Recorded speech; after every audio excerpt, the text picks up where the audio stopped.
The sky over Caldus was the color of a fresh bruise, a sickly, greenish purple that promised nothing good.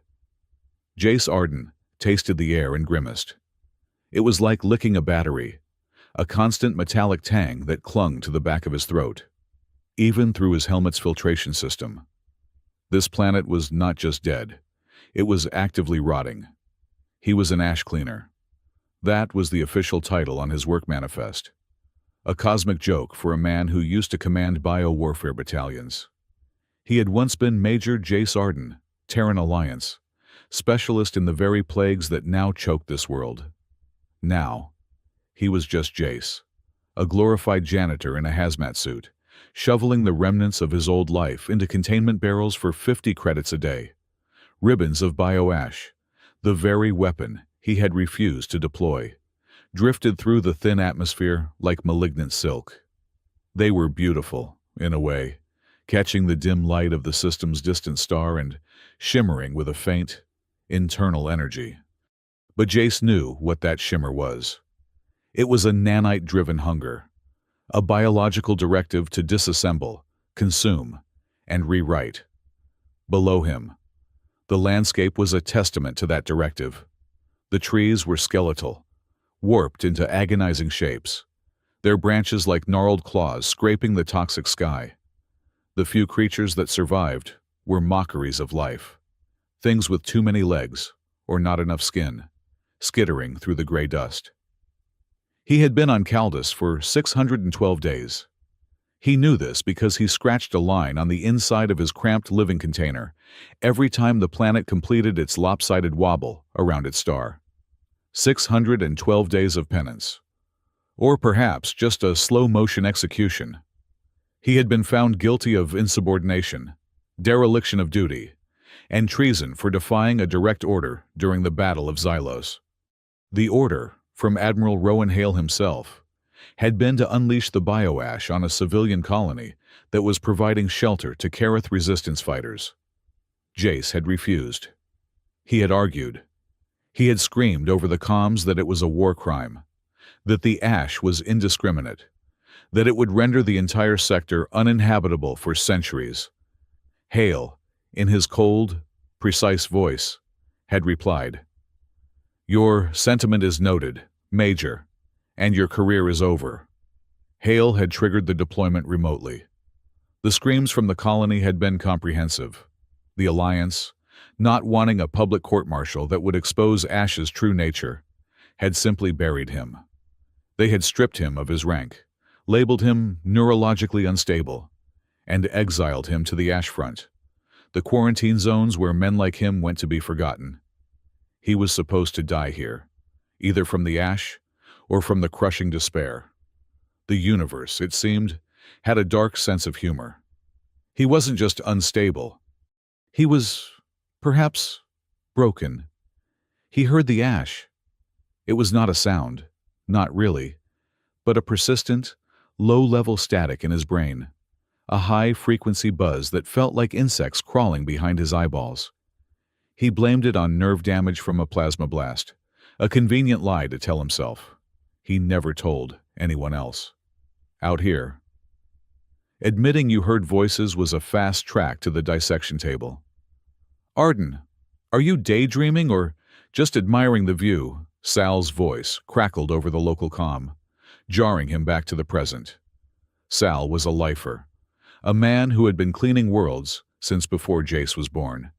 His face, a roadmap of cynicism.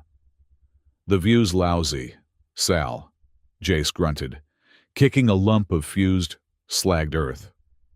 "And I'm not daydreaming. I'm composing a poem about the inherent futility of our existence. It's a real knee-slapper. Save it for the bar. We've got a high-density pocket registering 2 clicks east.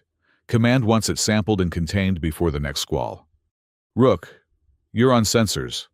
Try not to trip over your own feet." Rook, the new guy. He was barely 20, his face still holding that absurd optimism that Caldus hadn't yet managed to scour away. "Yes, Sergeant," Rook chirped, his voice painfully earnest. Jace sighed, the sound loud in his helmet.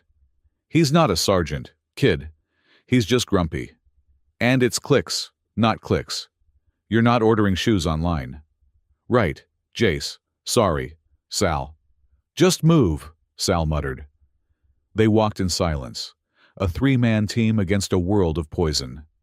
The only sounds were the crunch of their heavy boots on the gray crust and the rhythmic hiss of their rebreathers. Jace kept his rifle in a low, ready position. Habit. There was nothing here to shoot that wouldn't make the problem worse. You couldn't kill a nanite plague with a pulse round. Rook was the first to spot the change. Sal Jace. The particulate count is just its climbing. Fast. That's not a squall. That's a... The world went from gray to black. The ash storm hit them not like weather, but like a physical blow. A wall of roiling, angry gray dust moving at over 100 clicks an hour. The wind howled, a deep, resonant bass note that Jace felt in his teeth. The buzzing in his head escalated to a deafening shriek. "Seals! Check your seals!" Sal bellowed over the roar. "Form up back to back!" Jace grabbed Rook by the harness and slammed the kid's backplate against his own, Sal doing the same. They formed a tight triangle, their helmet lamps cutting three pathetic, swirling beams into the chaos. The ash was so thick it was like being underwater. Jace watched his suit's external temperature gauge climb. The nanites were active, trying to find a way in, their metabolic process generating heat. "My filters," Rook screamed. The panic in his voice was a sharp, ugly thing. "Oh, gods! My filters are failing, I can't taste it." "No, you can't, kid," Jace said, his voice a low, steady calm he did not feel. "That's panic. Your suit's fine. Breathe slowly. 4, 8. Like we practiced." "It's hot," Rook thrashed, breaking the formation. "Rook, no, stay put," Sal shouted, reaching for him. It was too late. The kid stumbled, tripped over a twisted root, and went down. He fell face first, and the impact was just enough to compromise the seal on his neck ring. A microfracture. A hairline crack. It was all the ash needed. Jace saw it happen in the grotesque, strobing light of their lamps. The bio-ash swarmed the breach. It looked like a living, liquid gray shadow, pouring into the kid's suit. Rook's scream was not human. It was the sound of a man being unmade from the inside out. His suit's internal monitors, projected on Jace's HUD as a team link, went insane. Warning, catastrophic biological cascade. Warning, genetic dissolution in progress. Jace lunged, pulling a stasis patch from his belt. A desperate, futile gesture. He fell to his knees beside the convulsing figure. Through the kid's visor, he saw he wished he hadn't. Rook's face was not a face anymore. It was a slurry of melting flesh and bone, eyes dissolving into milky puddles. The kid's hand, thrashing, gripped Jace's arm, and the glove just liquefied. "Jace, get back, now!" Sal was yelling, pulling at his shoulder. Jace was frozen, staring at the horror. The kid's rebreather finally flatlined. The screaming stopped. Jace was coated in the stuff, the active, hot ash that had just devoured a man. It clung to his suit, his helmet, his visor, and nothing happened. He just knelt there, covered in the plague, breathing recycled air. The storm began to settle as quickly as it had arrived. The wall of dust moving on, leaving a vibrating silence in its wake. Sal was panting, his voice ragged. "Gods, oh gods, he's Jace! Are you hit?" Jace looked down at the puddle of biological sludge that had been Rook. He felt the familiar, cold numbness settle over him. The armor of a man who had seen too much and felt too little. He pushed himself to his feet, his limbs heavy. "I'm fine, Sal," he said, his voice flat. He keyed his main comm, patching through to the orbital dispatcher. "This is Cleanup Team 3. We've had a containment breach. Rook's compromised. His suit's a total loss. And his everything else, too."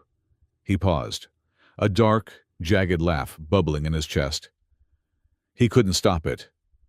"Either I'm immortal," he whispered, the words lost in the helmet's static, "or I'm already dead and haven't gotten the memo."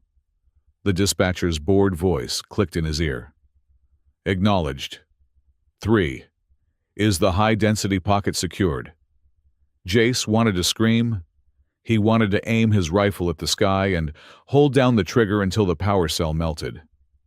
"No," he said, his voice dangerously quiet. "It's not. We're a little busy liquefying." "Jace," Sal said, his voice low, his rifle raised. "Shut up. And look."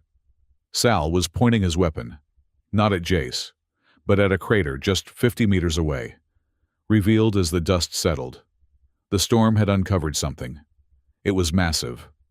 At first, Jace thought it was a crashed ship, an organic-looking Kareth scout, but it was breathing, a slow, shallow rise and fall that shifted the gray dust.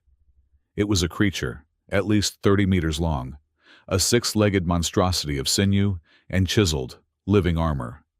Its hide was a deep, midnight blue, now caked with ash and weeping a thick, bioluminescent fluid from a dozen gaping wounds. A Kareth war beast. "By the stars," Sal whispered. "Tharoon. A royal Tharoon. What is it doing here?" The beast was dying. Jace could see it. Its energy signature was erratic, the faint glow of its internal biocircuitry flickering like a faulty lamp.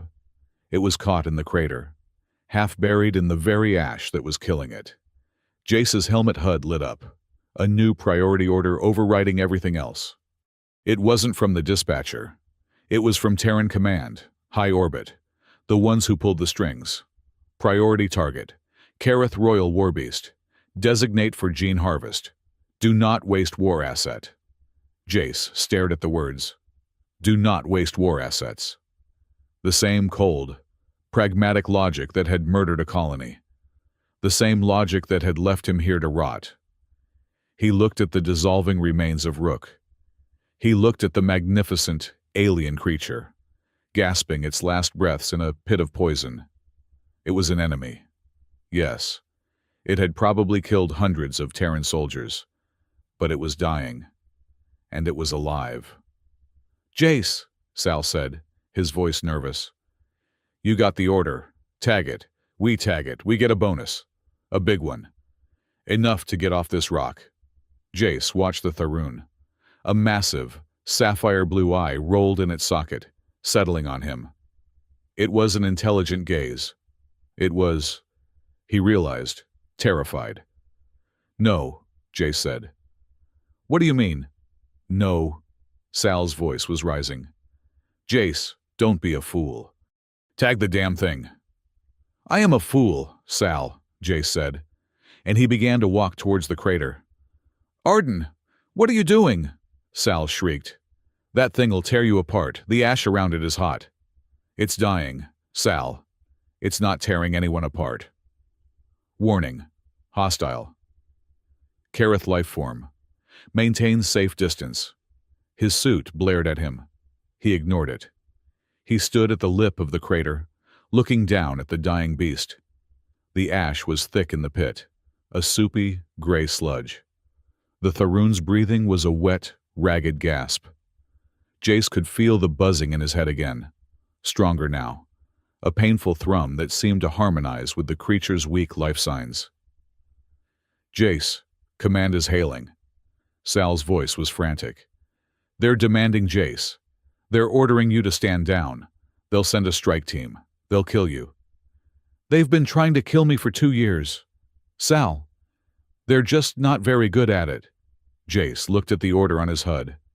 He found the cancel icon and slammed his thumb against it. The order vanished.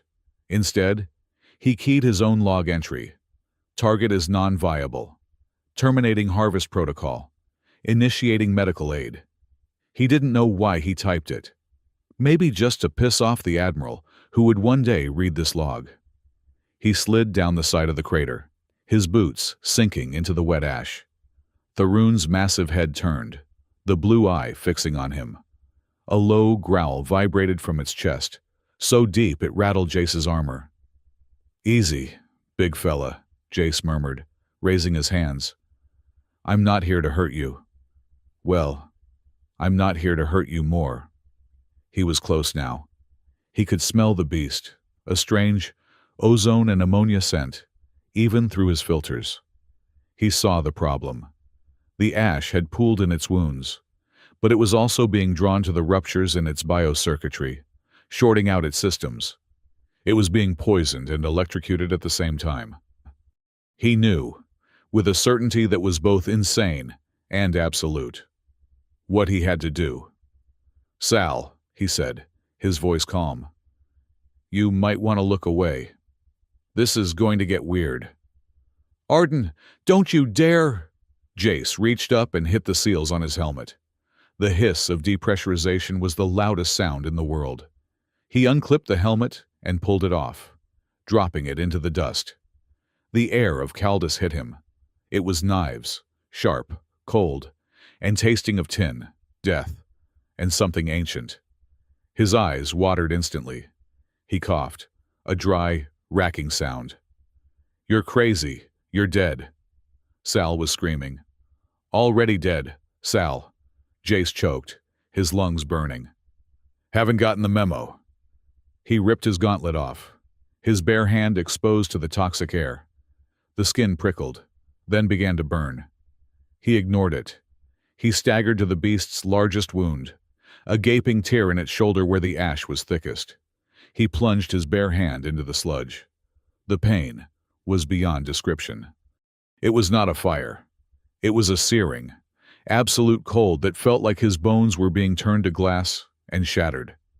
It was a million needles of ice, all dipped in acid, injecting his nerves with pure, unfiltered agony. He screamed, a raw, wordless sound torn from his throat. But something else was happening. The bio-ash reacted to him. It surged, not away from him, but towards him. It flowed from the Tharun's wound, a living, gray tide, scaling his hand, his wrist, his forearm. It was drawn to his blood, his skin, his very essence. It wasn't eating him like it ate Rook. It was bonding with him. He could feel it rewriting his skin, his nerves.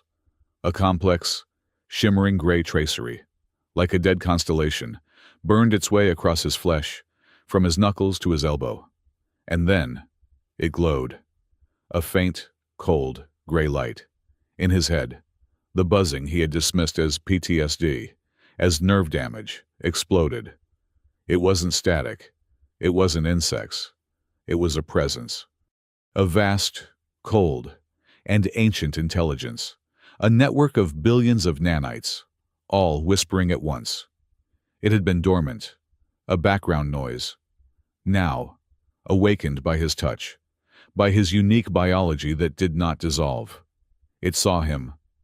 It was like having an ocean poured into his skull. He felt the cold, collective hunger of the ash, its simple, terrible purpose. And for a second, he felt it hesitate.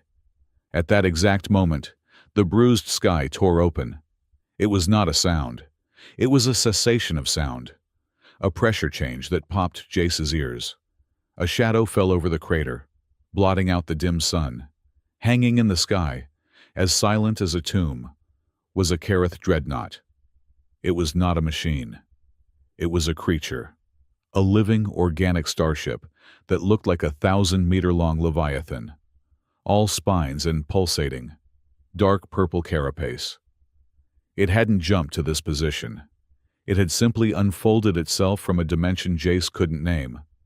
"Oh, shit," Sal whispered over the comm Jace had left dangling on his suit. Jace's helmet comm, still linked to the orbital net, crackled to life. It was the Terran dispatcher, his voice no longer bored, but pitched high with pure panic. All assets evac now Kareth Fleet Element present. The sector is compromised, we are bugging out, get to the gods." The transmission ended in a burst of static. High above, Jace saw the faint, desperate flares of Terran dropships, the ships meant to retrieve them burning for orbit, leaving them behind without a backward glance. He was still on his knees, one hand buried in the Tharoon, the other arm held up, pulsing with gray light. He was in agony. His lungs were on fire, and he realized, completely and utterly abandoned. A column of light, pale and shimmering, descended from the dreadnought. It was not a transporter beam. It was a focused, gravitic column, and it deposited a group of figures onto the gray dust, 50 meters from the crater's edge. They were Kareth, royal guards, at least 8 of them, clad in articulated armor of polished, living bone. Their bio-rifles were raised, their alien faces hidden behind smoked black visors, and at their center, one figure glided, not walked, towards him. She was tall, taller than any of her guards.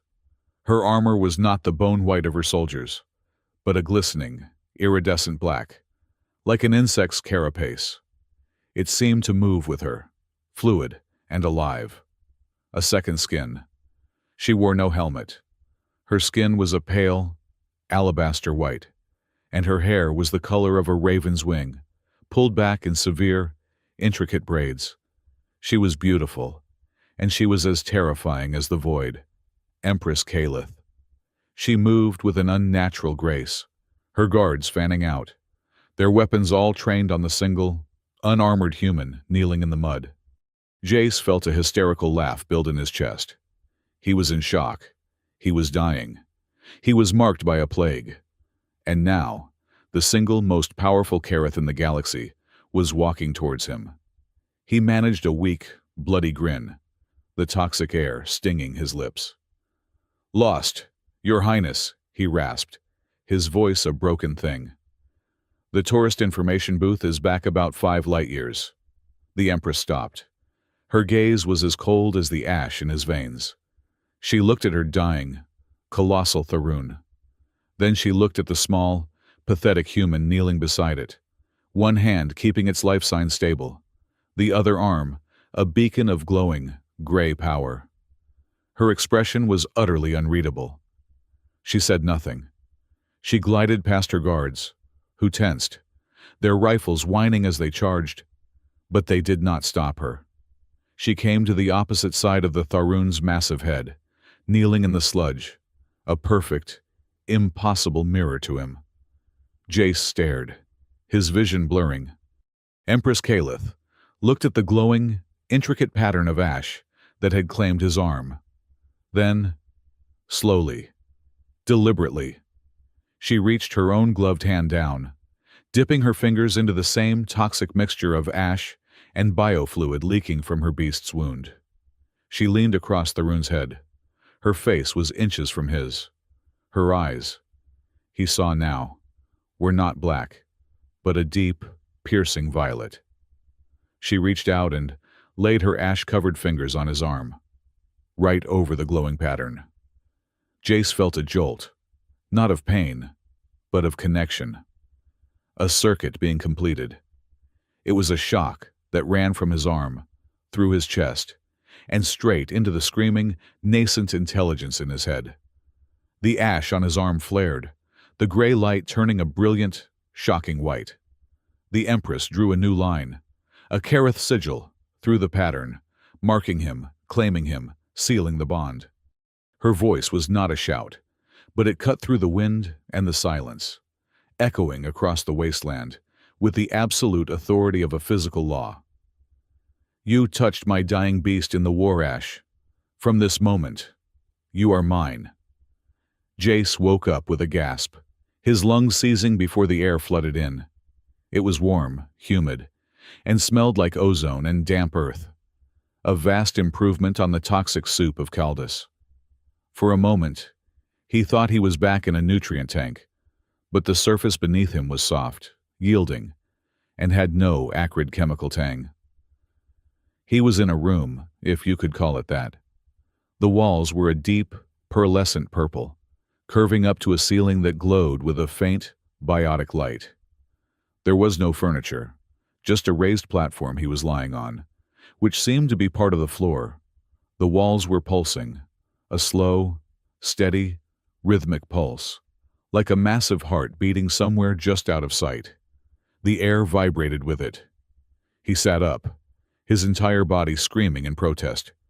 His throat felt like he had swallowed hot gravel. His arm. He looked down. The agony was gone, replaced by a strange, tingling numbness. The bio-ash was still there, but it was no longer the chaotic, burning tracery.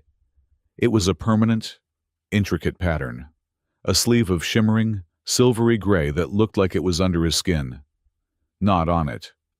It was stark and beautiful against his flesh, a complex network of alien script and star charts, culminating in the Kareth sigil the Empress had burned into him. The sigil itself was a shade darker, like a brand. His tattered, filthy hazmat suit was gone, replaced by a simple, sleeveless tunic and loose trousers, made of a material that felt like spun silk. He was clean. Someone had cleaned him. The thought made his skin crawl. "Well," he rasped, his voice cracking, "if this is heaven, the architect needs meds. This whole place throbs." "It is the Velkareth," a voice said, not the Empress's voice. This one was male, sharp, and dripping with contempt. "A living dreadnought, and it throbs because it is alive. A concept you metal folk seem to struggle with." Jace's head snapped toward the entrance, which was not a door, but an aperture that had dilated open in the wall. A Kareth guard stood there, the same bone-white armor Jace had seen on Kaldis. This one, however, had his helmet off. His skin was a pale, aristocratic gray, his eyes a piercing, intelligent yellow. His features were sharp, angular, and currently set in a mask of profound disgust. "And you must be the welcoming committee," Jace said, swinging his legs off the platform. His muscles ached, but everything worked. "Do I get a complimentary fruit basket? Or do you just skip to the part where you vivisect the ignorant metal folk?" Kareth's lip curled. "I am Captain Reth Kalen, and you are my prisoner. The Empress has questions for you. Get up." "I am up. See?" Jace spread his hands. "No fruit basket. Then, shame." "I was really hoping for some of those little melons." Reth's hand twitched toward the bio-rifle, slung over his back. "Your levity is a racial failing. It is why you lose wars." "Do we lose wars last I checked? We were fighting you to a standstill until we both got stupid and started using planet-killing dust," Jace retorted, pushing himself to his feet. He was unsteady, but he locked his knees, refusing to show weakness. "And, for the record, my levity is a personal failing. My race is just generally disappointing." Reth stared at him. Yellow eyes narrowed. He seemed momentarily thrown off balance by the response. "Silence. Follow me. Try to touch nothing. Your contamination is already a burden." "Right. Lead on, Captain Grumpy." Reth spun, his armor clicking, and marched out of the room. Jace followed him into a corridor that was more like an artery. Same pulsating walls, same biotic light. The floor was soft, giving slightly under his boots, which he was grateful to see they had let him keep. Kareth guards were posted at intervals, their faceless, bone-white forms turning in unison to watch him pass. They were silent, but the hatred was a palpable force in the air. "So," Jace said, just to break the oppressive silence. "Nice ship. Do the walls bleed if I punch them? I'm asking for a friend." Reth didn't stop, but his voice was glacial. "Attempt it, human, and I will personally space what remains of you." Tempting offer. They walked for what felt like miles, through a twisting, organic labyrinth that was clearly designed by something that did not believe in right angles. Finally, Reth stopped before a massive, valved doorway. "The Empress is in the locus," Reth said, his voice low and suddenly, oddly, reverent. "You will not speak unless spoken to. You will not make any sudden movements. You will keep your gaze low. And if you make a single threatening gesture towards her, I will end your genetic line before you can draw your next breath. Am I understood? Crystal, no sudden moves. Look at the floor. Got it. What if I have to sneeze? Is that a genetic line-ending offense? Reth's hand snapped, grabbing the front of Jace's tunic. He slammed Jace against the pulsing wall, which gave off a wet, squelching sound. Reth's face was inches from his, the yellow eyes blazing. This is not a game, Terran, he spat, the word an insult. She is the divine voice. She is Kareth's will. Your life is less dust in her boots, but you are an anomaly. And the Empress suffers anomalies to exist only as long as they are useful. Prove useless, or prove dangerous, and you die. Jace met his gaze, his own humor fading, replaced by the cold, hard steel of a soldier. I stopped playing games a long time ago, Captain. I'm just a guy who was in the wrong place at the wrong time, trying to do one right thing in a life full of wrong ones. Now, are you going to let me go? Or is this close personal threats part of the standard tour? Reth held him for a second longer, searching his face. Then, with a snort of disgust, he released him, shoving him back. The locus is sterile. The air you breathe is a gift. Do not forget it. He turned and placed his palm on the valve. It dilated open, revealing a vast, circular chamber. The room was breathtaking. It was a massive cavern, the walls a deep, living amethyst, and the ceiling was a transparent dome looking out onto the black of space. Stars, cold and indifferent, glittered above. In the center of the room, on a raised, dais-like throne of living, fused bone, sat Empress Kaleth. She was not in her armor. She wore a flowing, dark blue gown that seemed to be made of the same liquid silk as his own clothes. Her raven-black hair was unbound, cascading over her shoulders. She looked less like a warrior queen and more like a priestess. But the power she radiated was undiminished. It was a tangible thing, a pressure in the air. Jace obeyed, just for a moment, and kept his gaze low. He saw the floor. It was a mosaic of living, glowing energy lines, all converging on her throne. He also saw, with a jolt, that he was not the only guest. Two Kareth stood in the chamber, robed in gray, their faces hidden by ceremonial masks of polished wood. They were flanked by 4 royal guards. "Leave us, Captain," Kaleth's voice said.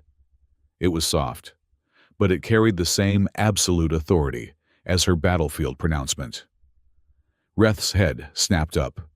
Jace could feel the captain's shock. "My Empress, I cannot. The human is unsecured. He is not a threat to me. Reth, he is bound. Now, leave us. You and your guards?" Reth's jaw tightened. Jace could practically hear his teeth grinding. But he bowed, a stiff, formal gesture. "As you command, Empress." He shot Jace one last look, a clear promise of murder, and then backed out of the chamber, the other guards following. The valve sealed, leaving Jace alone with the Empress and the 2 masked Kareth. "Approach, Jace Arden," Kaleth said. Jace did, stopping a respectful 10 paces from the dais. He kept his head up this time, meeting her violet gaze.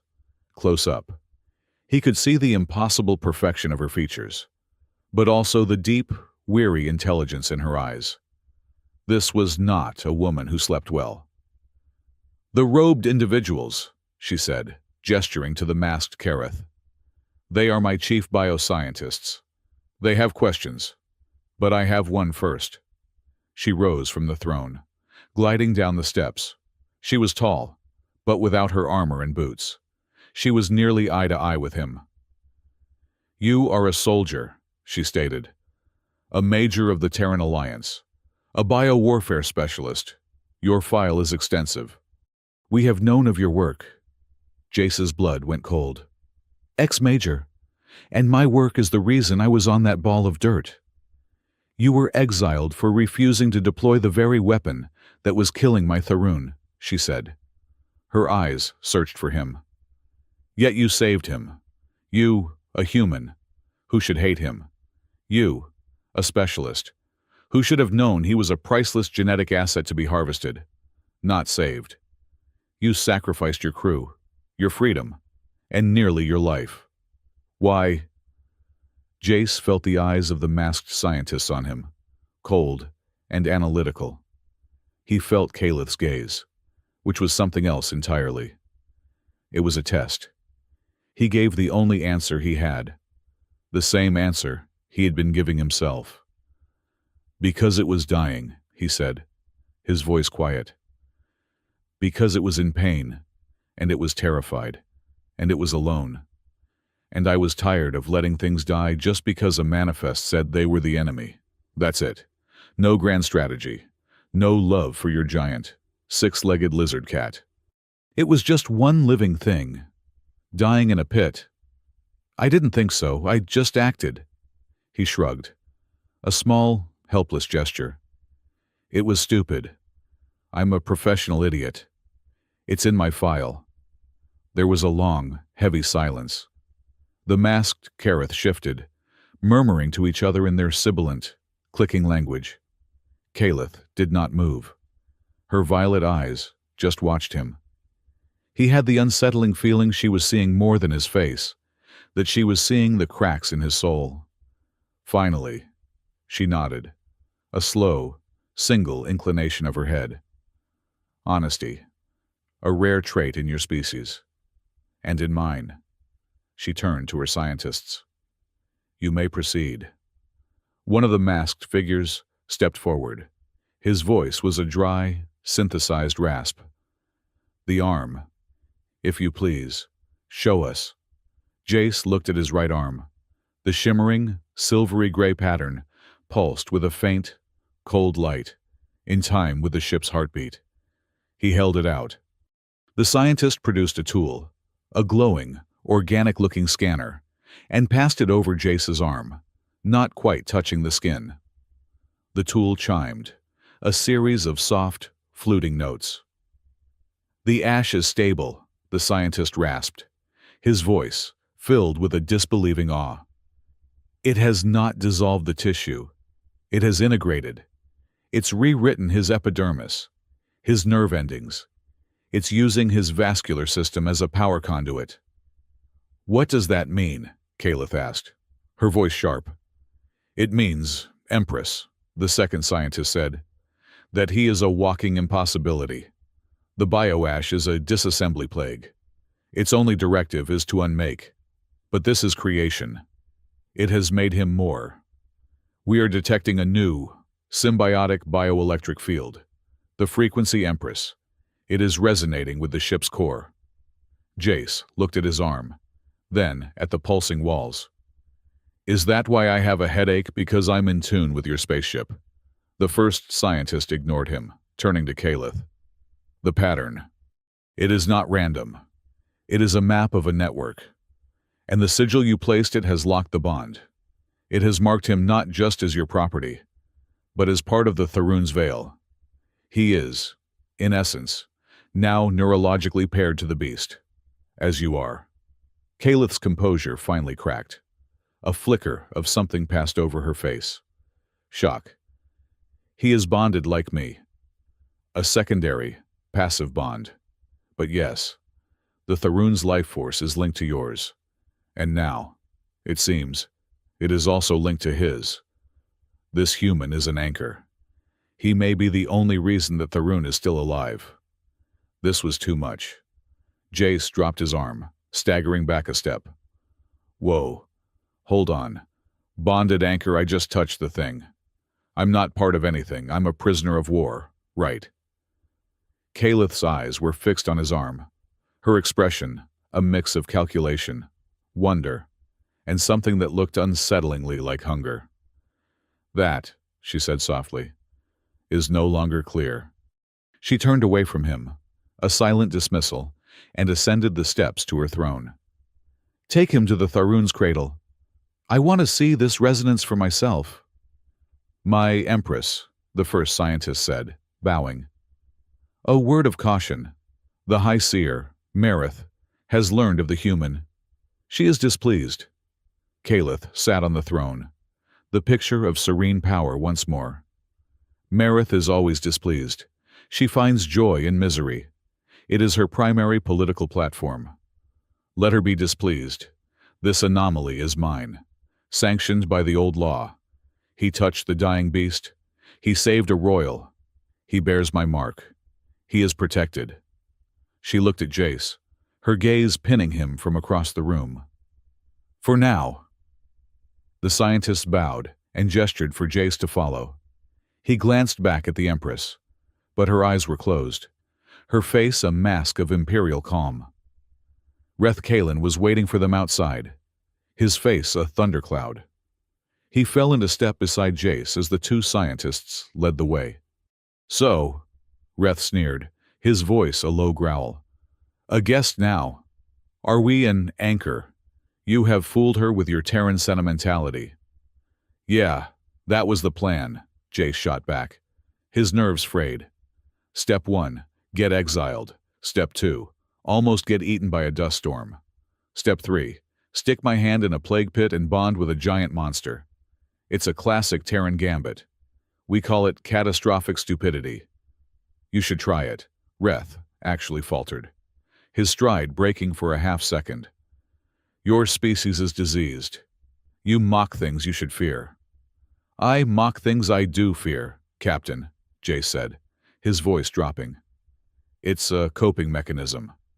You guys have what preening looking constipated. Whatever it is you're doing right now. I am showing restraint, Reth hissed. I am restraining myself from snapping your neck for the good of the Empire. See, we're bonding. We are not bonding. Quiet, the lead scientist rasped, without looking back. We are here. They had entered a different, larger chamber. This one even more humid, and smelling strongly of ammonia and salt. The Tharoon's cradle. The beast was magnificent, even in its current state. It was suspended in a massive, amber-colored can of something, a life support gel. Its 30-meter-long body was curled, its 6 legs gently twitching. Its breathing was still shallow, its midnight blue hide still marred by the wounds, though they looked cleaner. Its massive, sapphire eye was closed. It was alive, but barely. Vitals are stable, but low, the scientist murmured. The genetic cascade was halted, but the damage to its core matrix is extensive. It is fading. Calith entered the chamber from another aperture, flanked by 2 more guards. She had changed into a more practical, dark gray uniform, but she was still unarmed. She walked to the side of the massive tank, placing a hand on its pulsating surface. He does not wake, she said, her voice soft, all traces of the Empress gone for a moment. Jace saw the woman, grieving for her companion. Empress, the scientist said. The human. Let us test the theory. Calith looked at Jace. Approach the cradle. Human. Slowly. Jace did. Reth's hand hovering near his biorifle the entire time. Jace walked up to the tank, standing beside his Empress. He was so close he could smell her. A faint, clean scent like ozone and, oddly, like flowers after a rain. What am I supposed to do? Jace asked. Place your hand on the Ken, the scientist commanded. The marked one, Jace hesitated. He looked at Calith. She nodded. He took a breath. He raised his right arm, the silvery gray pattern seeming to brighten in the dim light of the chamber. He pressed his palm against the warm, yielding surface of the Ken. The effect was instantaneous. Tharoon's eyes snapped open. A massive, sapphire blue orb. It is fixed directly on Jace. The beast's vitals, displayed on a glowing biopanel, spiked, stabilizing. Biological regeneration initiated, neural link strengthening. The ash on Jace's arm flared, not with cold light, but with a sudden, pulsing warmth. A jolt went through him. Not painful this time. but strong, like a massive silent bell being struck. He felt a presence, not the cold, vast ocean of the ash, but something else, something singular, animalistic, intelligent, and grateful. The Tharoon let out a low, vibrating purr that shook the entire chamber. It pushed its massive head against the inside of the Ken, as close to Jace's hand as it could get. Jace was speechless. He was connected to this thing. He could feel it, its pain, its loyalty, its bone-deep exhaustion, and its profound, ancient bond with the woman standing next to him.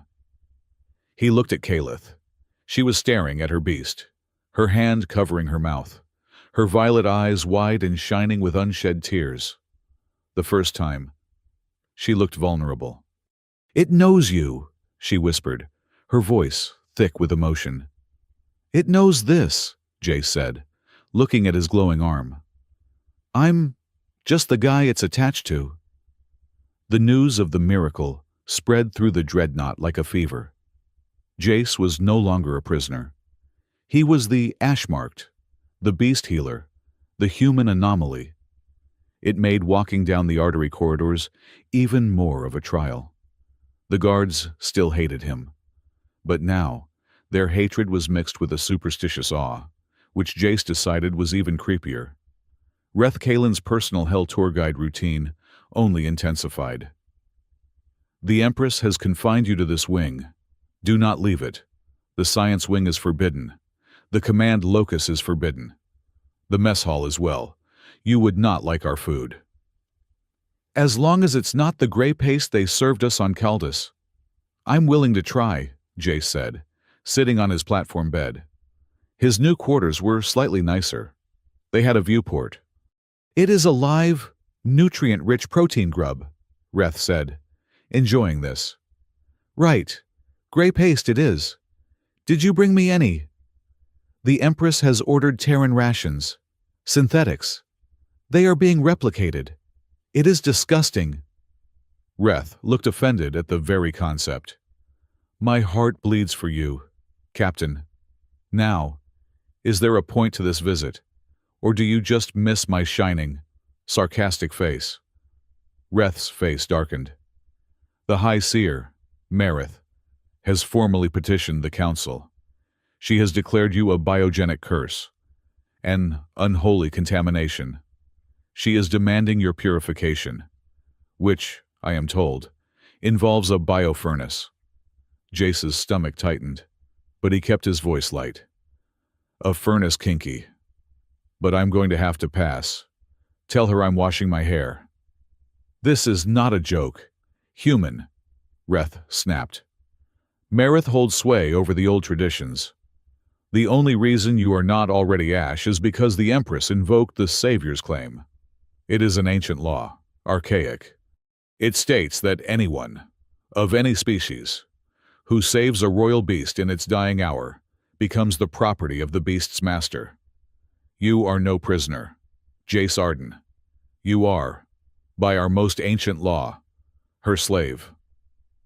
Jace went very still. The humor fled, leaving only a bone-chilling cold. "What?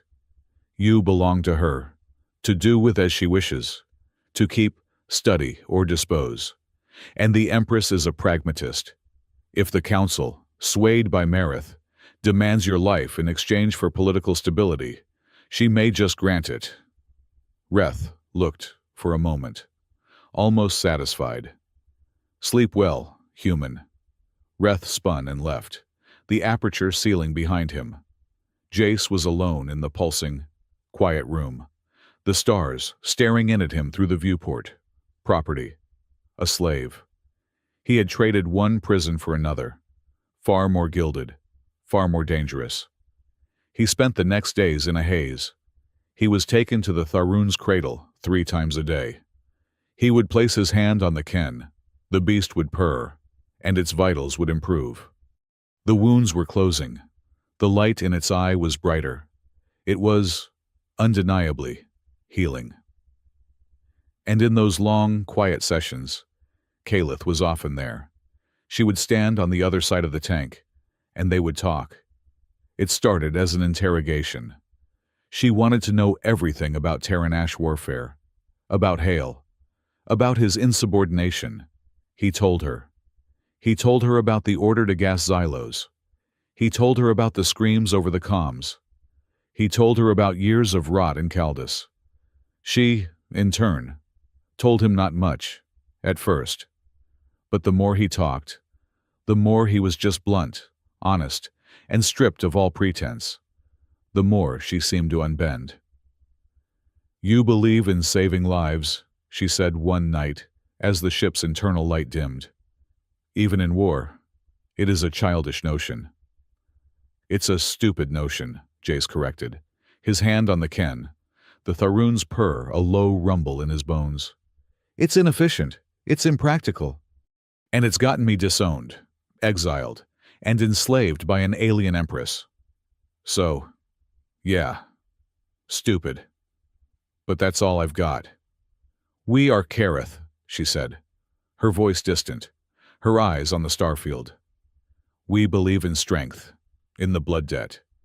You kill one of mine, I kill two of yours. That is the old way. It is Mareth's way." "How's that working out for you?" Jace asked. "Seems like all you've got is a galaxy full of ash and a lot of dead. Maybe it's time for a new way." She turned, her violet eyes flashing. "What would you know of my way? You are a child race. You build with dead metal and wires. You fear what gives you life. You are simple. We're simple." "Yeah," Jace agreed, his voice soft. "We're simple enough to see a creature in pain and want to help it. You're so complex that you need a high seer to tell you it's better to burn it, and me just to keep things pure. You're right. I am simple. Thank the gods."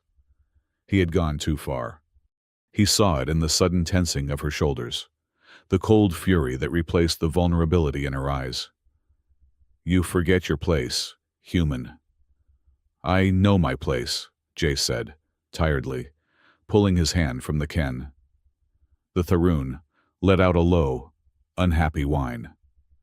"I'm the property, the ash-marked pet. But even pets are allowed to bark when their master is about to walk off a cliff." He turned and walked out of the cradle, leaving her alone in the dark. He expected Reth to come, to drag him to the biofurnace. He expected to be spaced. Instead, nothing happened. All day he was left alone. No food, no visits, just pulsating walls and stars. On the second day, the aperture to his room dilated. It was Kalith. She was alone. No guards, no scientists. She was in her simple, dark gray uniform. She looked exhausted. There were dark circles under her eyes. She did not look like an empress. She looked like a woman carrying the weight of a dying star.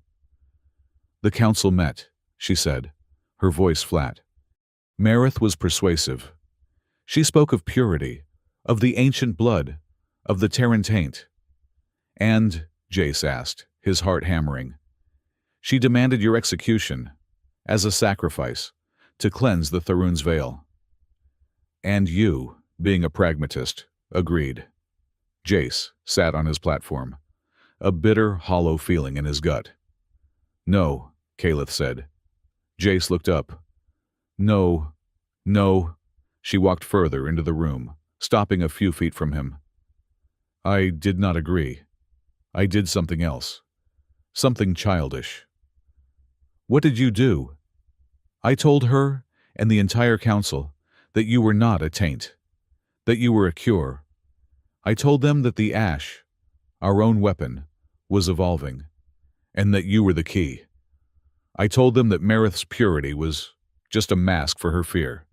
Fear of change, fear of the future, fear of me." Jace stared at her. "Did you defend me? You, the Empress, defended the human slave?" "Why?" Kalith came closer. Close enough for him to see the flecks of silver in her violet eyes. Close enough for him to feel the warmth radiating from her. "Because you are not a pet, Jace Arden," she whispered, her voice for him alone. "And you are not a slave. You are an inconvenience. A loud, sarcastic, and infuriatingly honest inconvenience. And because when I stand next to you, my Tharoon is not the only one who feels anchored. He saw it then. Behind the Empress, behind the duty, behind the millennia of tradition, he saw a woman, a lonely, brilliant, terrified woman, trapped in a role she hadn't chosen, just as he was. And she saw him, not the disgraced major, not the ash-marked, just Jace, a man who was tired of letting things die. The pull was magnetic, inevitable. He didn't know who moved first. It didn't matter. But one moment, they were standing apart, and the next, her hands were on his chest, and his were on her waist, and the galaxy outside the viewport just disappeared. It was not a kiss of passion, not yet. It was a kiss of recognition. A desperate, fumbling, and profoundly simple statement. You are not alone. The moment was broken by the sound of the ship's internal chime, a low, resonant bell. Kalith pulled back, her eyes wide, her cheeks flushed. The mask was back, but it was cracked. "The Council," she said, her voice breathless, formal. "They have reconvened." She straightened her uniform, her face becoming the Imperial mask once more. She turned to leave. "Kalith," Jace said. He didn't know why he used her name. She paused at the aperture. "Yes. You said you told them I was a cure, a key. What does that mean for me?" She looked at him over her shoulder, and for a second, a small, dangerous smile played on her lips. "It means, Jace Arden, that you are no longer a prisoner or a slave. You are, as of this moment, my official Bio-Ash advisor. You will accompany the Tharoon, always, whether Marith likes it or not." Aperture sealed, leaving Jace alone. "Bio-Ash advisor," he said to the empty, pulsing room. A slow grin spread across his face. "Well, it's a step up from janitor." The dreadnought Velkarith did not drop out of warp. It exhaled. There was a long, slow, dimensional shudder that Jace felt in his bones. A feeling like his stomach had been turned inside out and then gently tucked back in. The blackness of interstellar void was replaced by a swirling, planetary-scale masterpiece of life. They had arrived at Kiros, the Kareth capital. Jace stood at the viewport in his advisor quarters, which were just his old quarters with a new, unlocked food dispenser, and stared. He had seen bioformed ships, but this was a bioformed world. The planet was a single, sprawling, interconnected life form. There were no distinct continents, only massive, continent-sized structures of living architecture that looked like coral reefs and cathedral spines fused together. Great, pulsing arteries of bioluminescent fluid, miles wide, flowed across the surface instead of rivers, circulating nutrients. The cities were not built on the planet.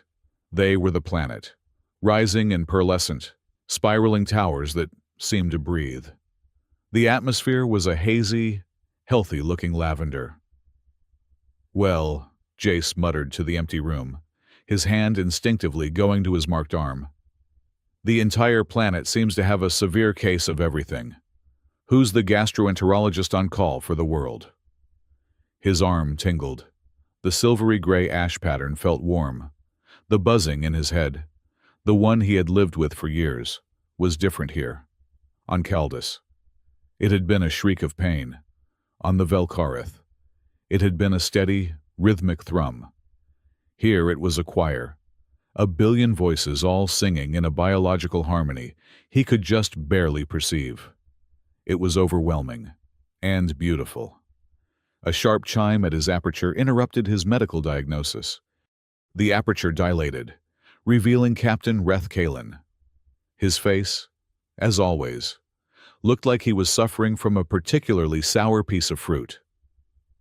"The Empress commands your presence, advisor," Reth said, emphasizing the title with a metric ton of sarcasm. "You are to be presented. Try not to embarrass her." Embarrass her, Jace said, brushing a non-existent piece of lint from his new Kareth-issue gray tunic. It was a hell of a lot more comfortable than his hazmat suit. Reth, I'm the pinnacle of interspecies diplomacy. My charm is legendary. Your charm is a tactical liability, Reth snapped. You are to be presented to the Kareth High Council in the Grand Synod. It is the most sacred thing you would not understand. Sacred. Got it. I'll be sure to wear my most sacred face.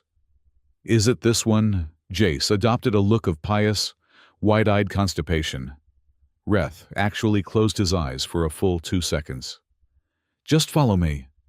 And for the love of the first spore, do not speak unless the Empress gives you leave. The shuttle that took them from the orbiting dreadnought to the planet's surface was, of course, a living creature. It was a manta ray-shaped thing that detached from the Velkareth's underbelly, wrapped them in a warm, moist ken, and swam through the atmosphere. The landing was less a landing and more of a docking. It nuzzled into a massive, flower-like aperture on one of the tallest spires, which closed around them with a soft, pneumatic sigh.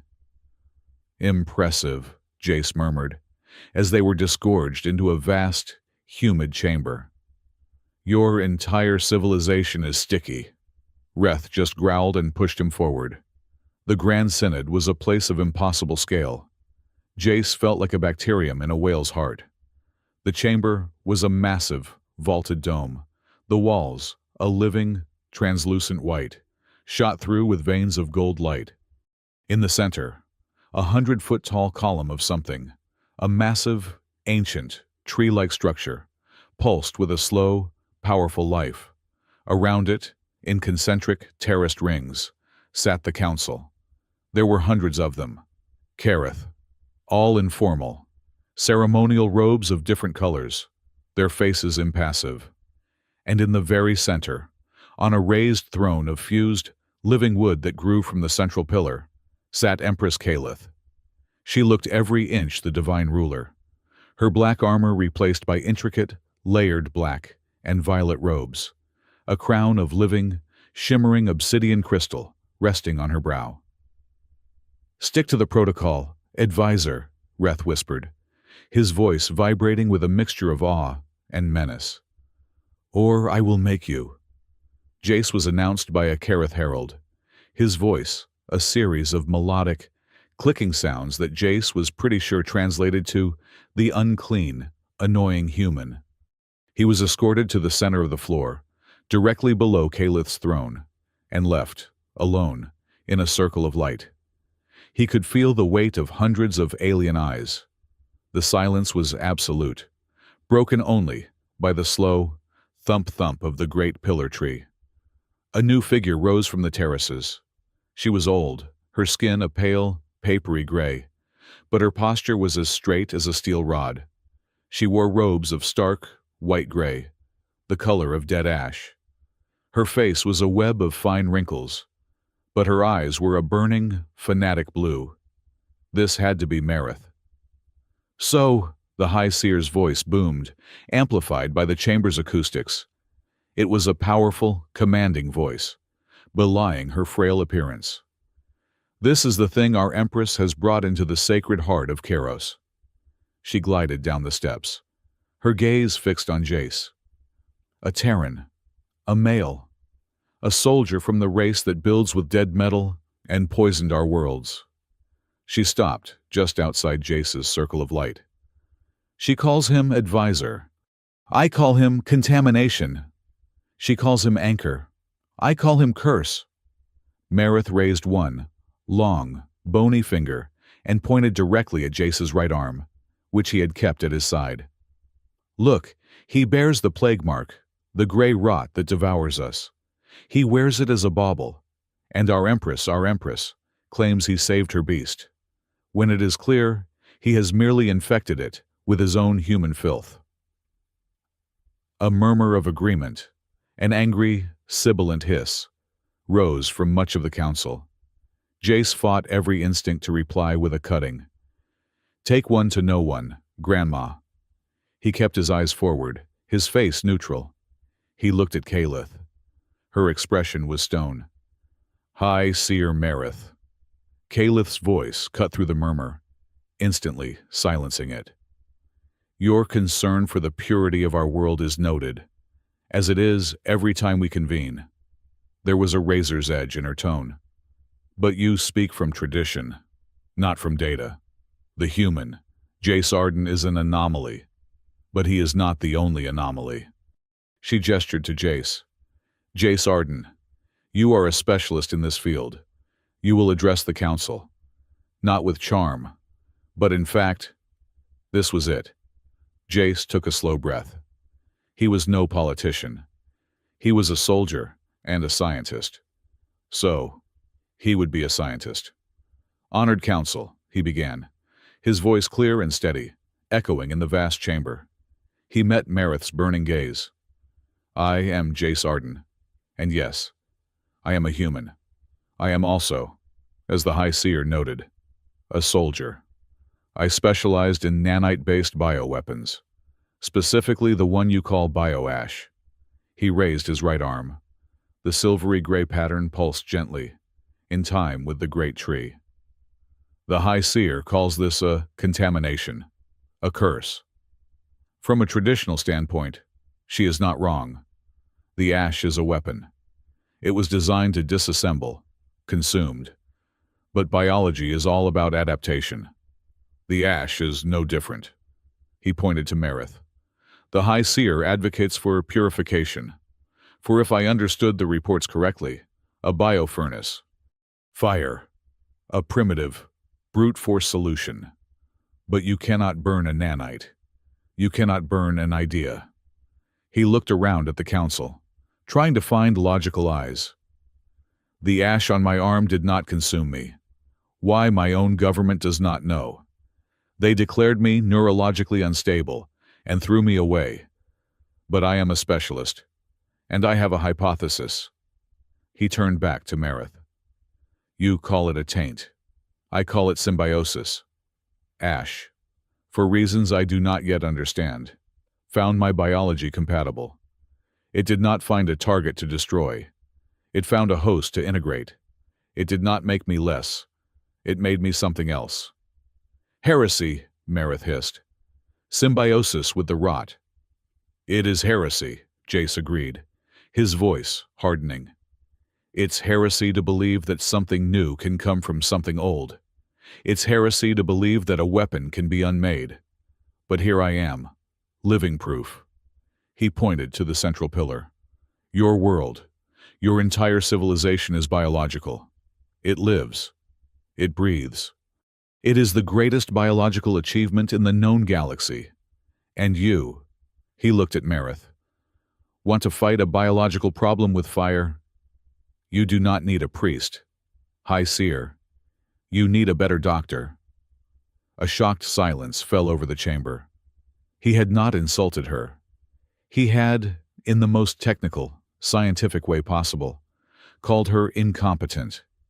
Several of the robed council members, the ones in scientist purple, were leaning forward, murmuring to each other, their expressions no longer hostile, but intrigued.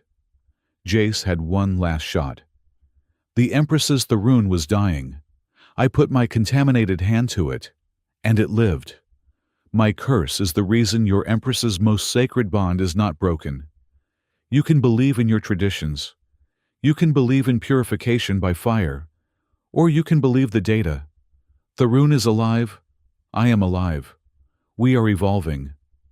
The question is, will you evolve with us? He finished, his heart hammering. He had said his piece. He had either just saved his own life, or put a very final, very stupid-sounding period on the end of it. Merith's face was a mask of incandescent fury. She looked like she was about to call for his head on a spike, but Calith was faster. Thank you, advisor, she said, her voice cool and controlled. Your medical opinion is noted. She rose from her throne. The council will consider the matter of the Terran anomaly. He remains under my personal protection, as is my right by the Savior's claim. This session is concluded. She swept from the chamber, not looking back. Jace was left standing in the center, as Reth Kalen and two guards materialized at his side. "You are," Reth growled, grabbing his arm. "An absolute, suicidal madman." "But I'm alive, am I not?" Jace said, feeling a dizzying rush of adrenaline. "For now," Reth snarled, dragging him out of the synod. "For now." The next few days were a blur of advisory duties, which mostly meant being poked and prodded by Kaleth's bioscientists in a lab that looked like a high-tech greenhouse. The two masked Kareth, whom Jace had privately nicknamed Gloom, and Doom, were fascinated by his arm. "The resonance is increasing," Gloom rasped, passing a scanner over the ash pattern. "It is listening." "Listening to what?" Jace asked, wincing as the scanner sent a weird, tingling jolt up his arm. "To the city," Doom murmured. "To Kairos. The whole planet is a bioelectric field. Human. A great song. And your arm is a receiver, tuned to a very specific, very dark frequency." "You mean the ash," Jace said, his blood running a little cold. "Precisely. The weapon your people unleashed did not just kill humans. It was infected. It left scars. Pockets of dormant malignancy, deep in the planet's biostructure, a chronic illness. It was during one of these sessions that Jace felt it. He was linked to the machines, his arm glowing as they calibrated their sensors. He had his eyes closed, bored, when he heard it. It was not a sound. It was a feeling, a spike of pure, unadulterated agony that shot through his head, originating from his arm. He gasped, lurching forward. "Did you feel that?" "Feel what?" Gloom asked, looking up from his console. "All readings are stable." "No, it's not," Jace concentrated, focusing past the lab, past the ship. He listened, with his arm, and he heard it. A low, constant, agonizing moan. It was like the choir he'd heard on arrival, but horribly off-key, a note of profound illness. "The city," he whispered. "It's in pain. Something is wrong." He ripped his arm from the diagnostic machine, ignoring the scientists' protests, and all but ran from the lab. He knew, instinctively, where he needed to go. He found Kaleth in the Tharun's habitat. The beast was no longer in the ken. It was in a vast, open-air chamber that simulated a Kareth forest, all glowing, purple flora. The Tharun, its wounds now just faint, silvery scars, was playing. It was batting a massive, fibrous ball around the enclosure. It saw Jace and let out a rumbling, happy bellow. It trotted over to him, all 30 meters, and Jace guessed 200 tons of it, and gently butted its massive head against Jace's chest, nearly sending him flying. "Whoa, easy.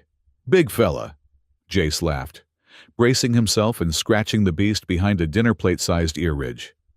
The Tharun purred, the sound vibrating in Jace's bones.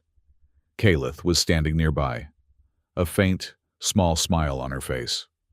"He has taken to you. His recovery is astounding. Our biologists say he is healing at a rate 10 times faster than predicted." "He just needed a little unclean human charm," Jace said, still petting the giant creature. The Tharun then did something unexpected. It turned its massive head, gave Kaleth a cursory sniff, and then turned back to Jace, pushing its head against his arm, demanding more scratches.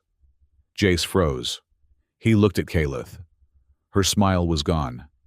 It was replaced by an expression of profound, complex something. It wasn't anger. It wasn't jealousy. Not exactly. It was displacement. Like she had just seen her oldest, most loyal friend greet a stranger with more enthusiasm. "He seems to prefer you," Kaleth said, her voice perfectly neutral, which was more alarming than anger. "No, he's just," Jace scrambled. "He's just, grateful. For the non-dying thing. Right, Tharun." The beast purred louder, its massive blue eye fixed on Jace with pure, animal adoration. "I'm sure," Calith said, her voice still flat. "Look, Calith," Jace said, stepping away from the beast, which whined in protest. "We have a problem. A real one. Kairos.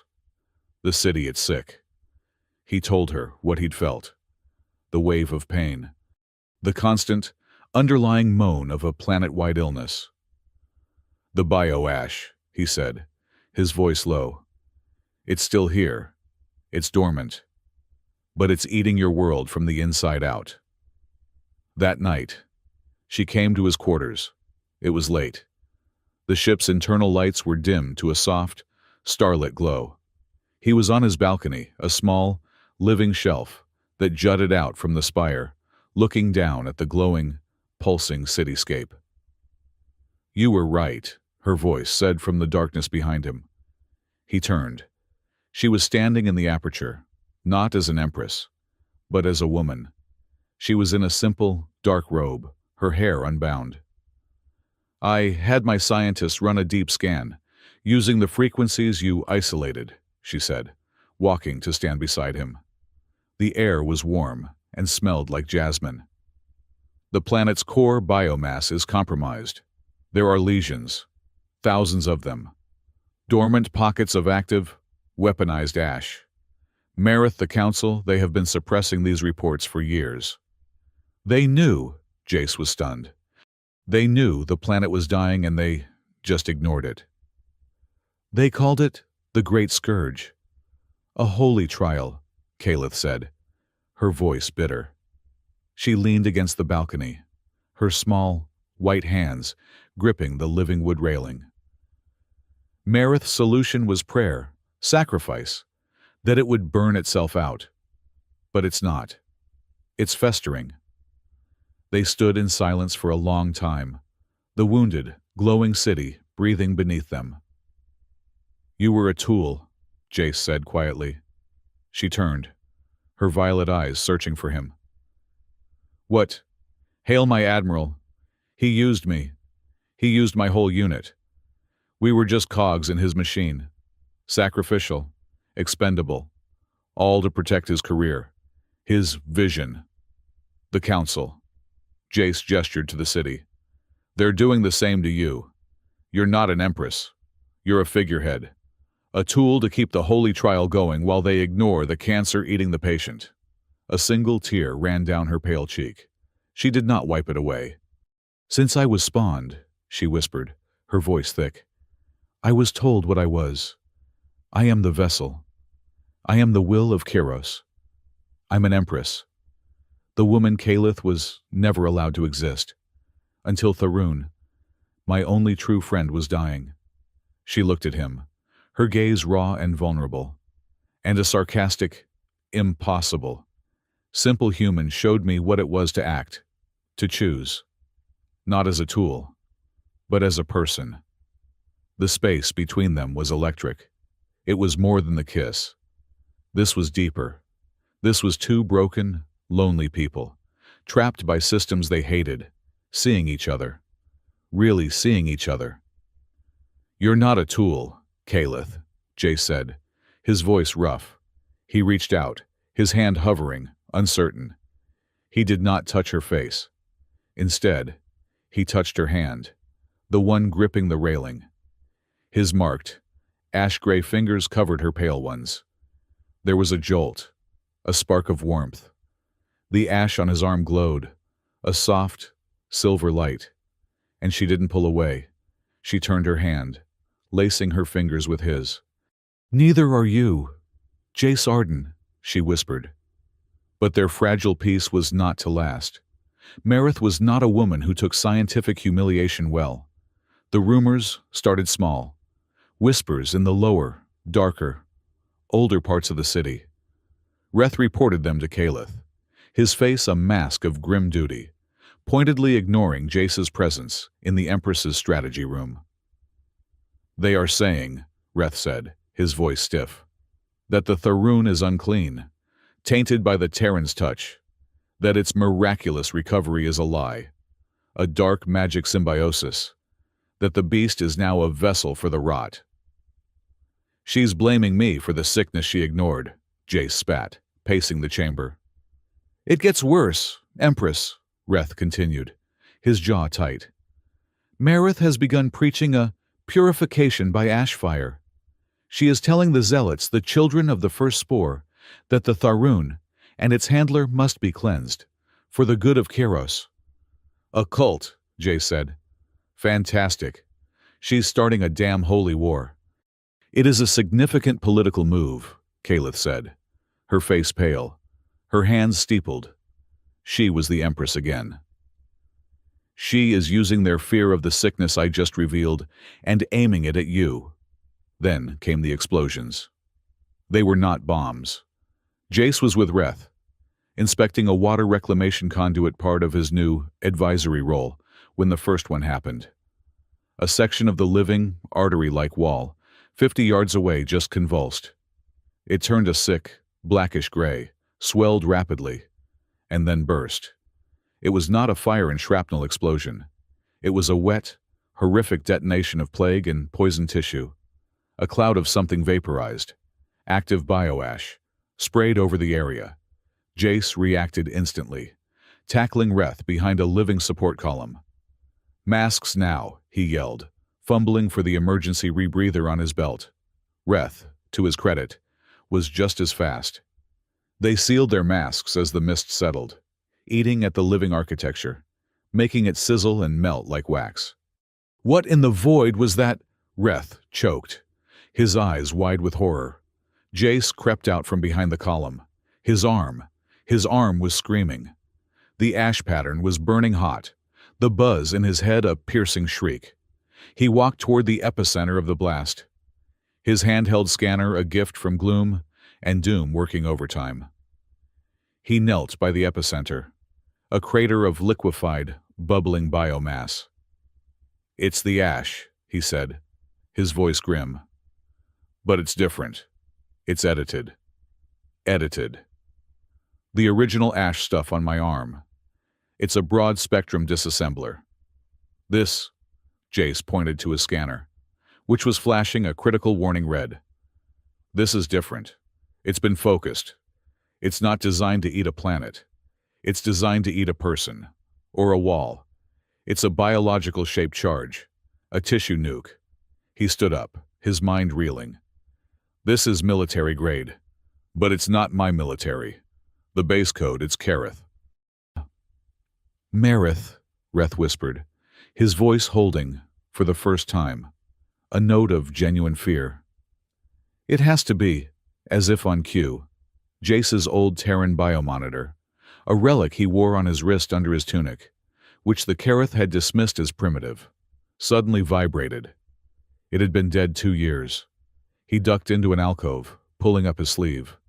A single line of text was scrolling across the tiny, cracked screen.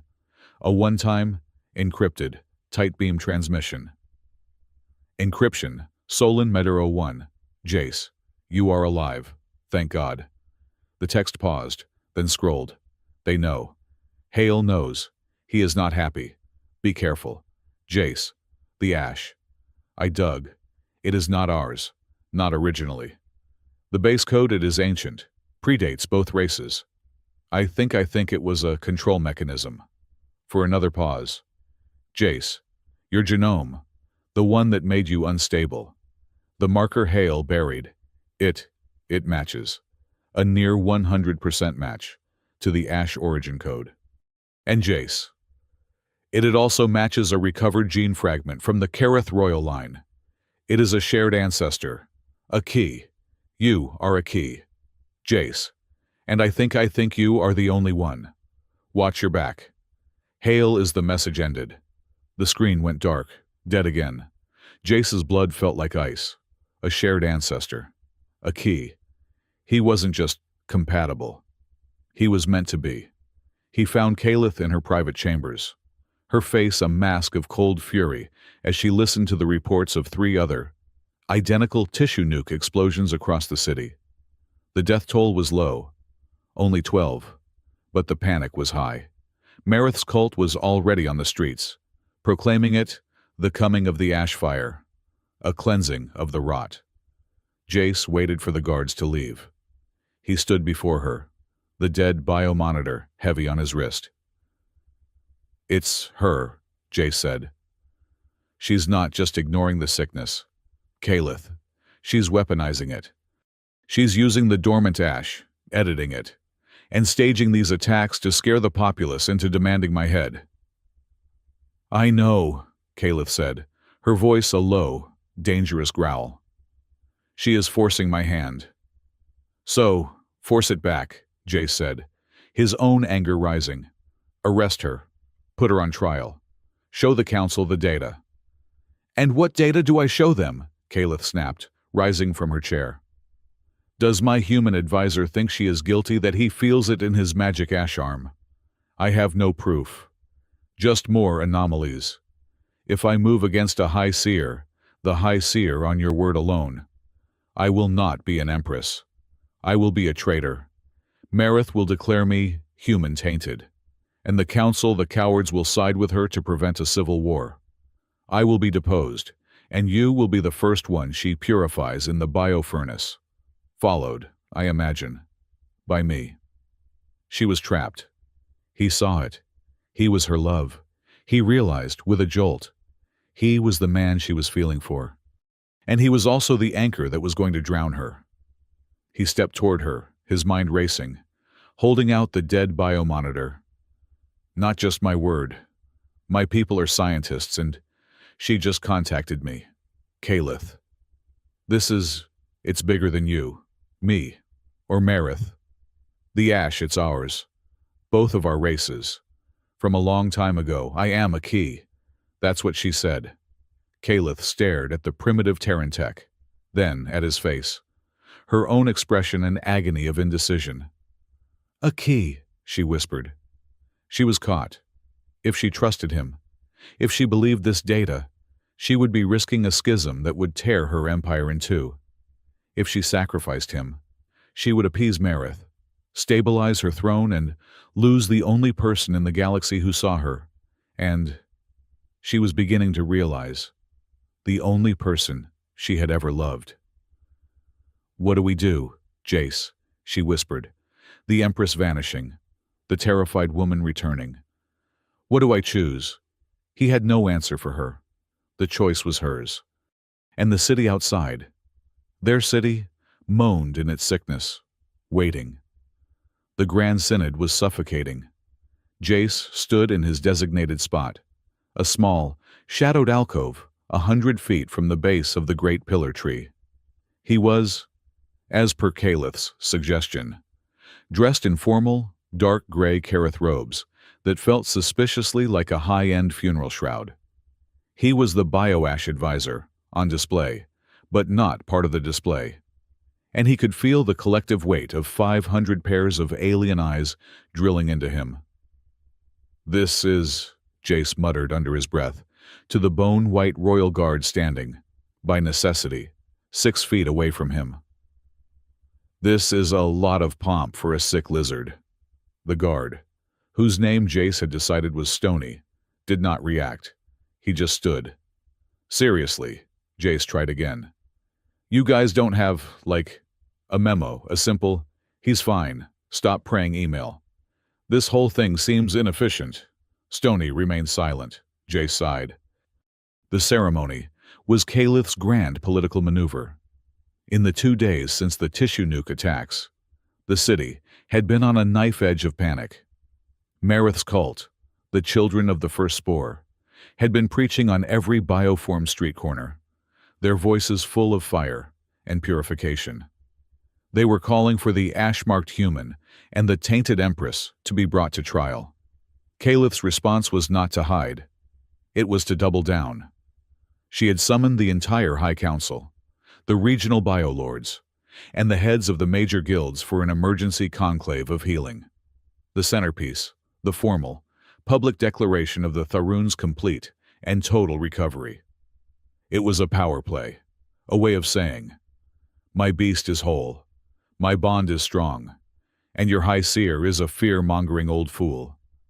Kalith was magnificent. She sat on the high throne, carved from the living, golden-veined wood of the pillar tree, in her full imperial armor. The iridescent black carapace, the same she had worn on Caldus, was polished to a mirror shine. She was not a woman. She was a symbol, radiating an icy, untouchable power. The great chamber was packed. The air was thick with the scent of ozone and the musky, alien perfume of the Kareth elite. The only sound was the low, melodic chanting of the Kareth biopriests, a sound that Jace found deeply unsettling. It was too close to the song his arm was picking up from the city. "We are gathered," Caleth's voice boomed, the synod's natural acoustics carrying her voice to every corner. "To bear witness, to see with our own eyes that life, not rot, is Kairos's will. The High Seer Mareth has spoken of a great scourge. She has spoken of a taint." Her violet eyes swept the chamber, and Jace felt a shiver run down his spine. She was good at this. "She is not wrong," Caleth continued, and a shocked, sibilant hiss ran through the crowd. "There is a sickness of fear, a sickness of clinging to old, dead traditions when life requires evolution." She rose, spreading her arms. "As your Empress, as the vessel of the veil, I declared my bond beast was dying, and today I declare him healed, on cue." A massive aperture at the side of the chamber dilated open, and the Tharun, in all his 30-meter glory, strode into the Grand Synod. The crowd gasped as one. The beast was perfect. His midnight blue hide was sleek and shining, the silver scars from his wounds barely visible. His biocircuitry glowed with a strong, healthy, sapphire light. His massive, intelligent eyes swept the crowd, and he let out a low, rumbling bellow that was not a roar of aggression, but a declaration of presence. He walked to the center of the chamber, directly below Caleth, and bowed his massive head. It was a stunning display of power, loyalty, and, Jace knew, a spectacular fuck you to Mareth. Jace allowed himself a small, grim smile. He had spent the last 2 days pumping his own ash-charged energy into the beast, getting him ready for the show. He was proud of the big guy. Caleth descended the steps, her hand outstretched to lay on her Tharun's head. "Behold, the bond is strong, the veil is pure, It happened in under a second. The great, vaulted, translucent white walls of the Grand Synod blinked. Jace felt it before he saw it. A piercing, agonizing scream of biofeedback shot up his marked arm and exploded in his skull. It was not the ambient moan of the city. This was a focused, directed attack. "No," he whispered, his eyes wide. The walls turned black, not painted black. A deep, necrotic, rotting black. The golden light veins in the walls turned to a sickly, bubbling gray. "Caleth!" Jace roared, shoving Stony aside and bursting from his alcove. The walls cracked. From 100 different fissures, a thick, greasy, black mist shot out. It wasn't the gray, dry ash of Caldus. This was the weaponized, edited, tissue nuke plague. It rained down on the assembled Kareth lords and ladies. The screaming was immediate and terrible. It was not a clean death. The mist touched and dissolved Kareth's skin. Formal robes, living jewelry, and the flesh beneath all turned to a bubbling, black slurry. Figures of grace and power were reduced to melting, writhing puddles of agony on the floor. It was Xylos. Again, it was a nightmare. "The judgment," a voice shrieked, cutting through the horror. Jace's head snapped up. On a high, ceremonial balcony, one reserved for the most ancient seers, stood Mareth. Her arms were raised, her white-gray robes stark against the new, black walls. Her face was a mask of ecstatic, religious fervor. "Behold the ash fire. The great scourge is upon us," she bellowed. "The Empress has brought the taint to the very heart of Kairos." Her bond is false. Her beast is a vessel of rot. She has betrayed the first spore. She has betrayed us all. That's quite a speech, Jace panted, his mind racing, his body moving on pure, adrenaline-fueled instinct. He was fighting his way through the panicking, screaming crowd, his gaze locked on one target, Calith. Children of the spore cleanse the rot, Marith screamed, and in the chamber, Jace saw it happen. Dozens, maybe 100, of the guests weren't guests. They were Marith's cult. They threw off their formal robes, revealing the crude, hardened bioarmor beneath. They drew weapons living, writhing bio-rifles that spat corrosive darts, and swords of sharpened, black bone. For the High Seer for purity, one shouted, and charged the stage, aiming for the Tharoon. The royal guards, Reth Kalen at their head, formed a desperate, bone-white perimeter around the throne. Protect the Empress, formed the shield traitors. Reth's voice was a raw, furious bellow. The chamber descended into a pure, bloody chaos. Cultists versus guards. Panicked.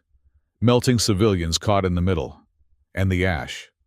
The black, acidic mist was still spraying from the walls. Thickest in the air. A fog of death. Calith was at the base of the throne, her sword a shimmering, crystalline blade in her hand. But she was frozen. Her eyes were wide, staring at her people, her world, dissolving before her. She was not an empress. She was a woman in shock. A new fissure in the wall above her split open, ready to douse her in the plague. Calith, Jace, reached her in a flying, desperate tackle. He hit her hard, his shoulder connecting with her breastplate, sending them both skidding across the slick, polished floor. He heard the hiss as the black mist hit the exact spot she had been standing, dissolving the living wood of the throne's steps.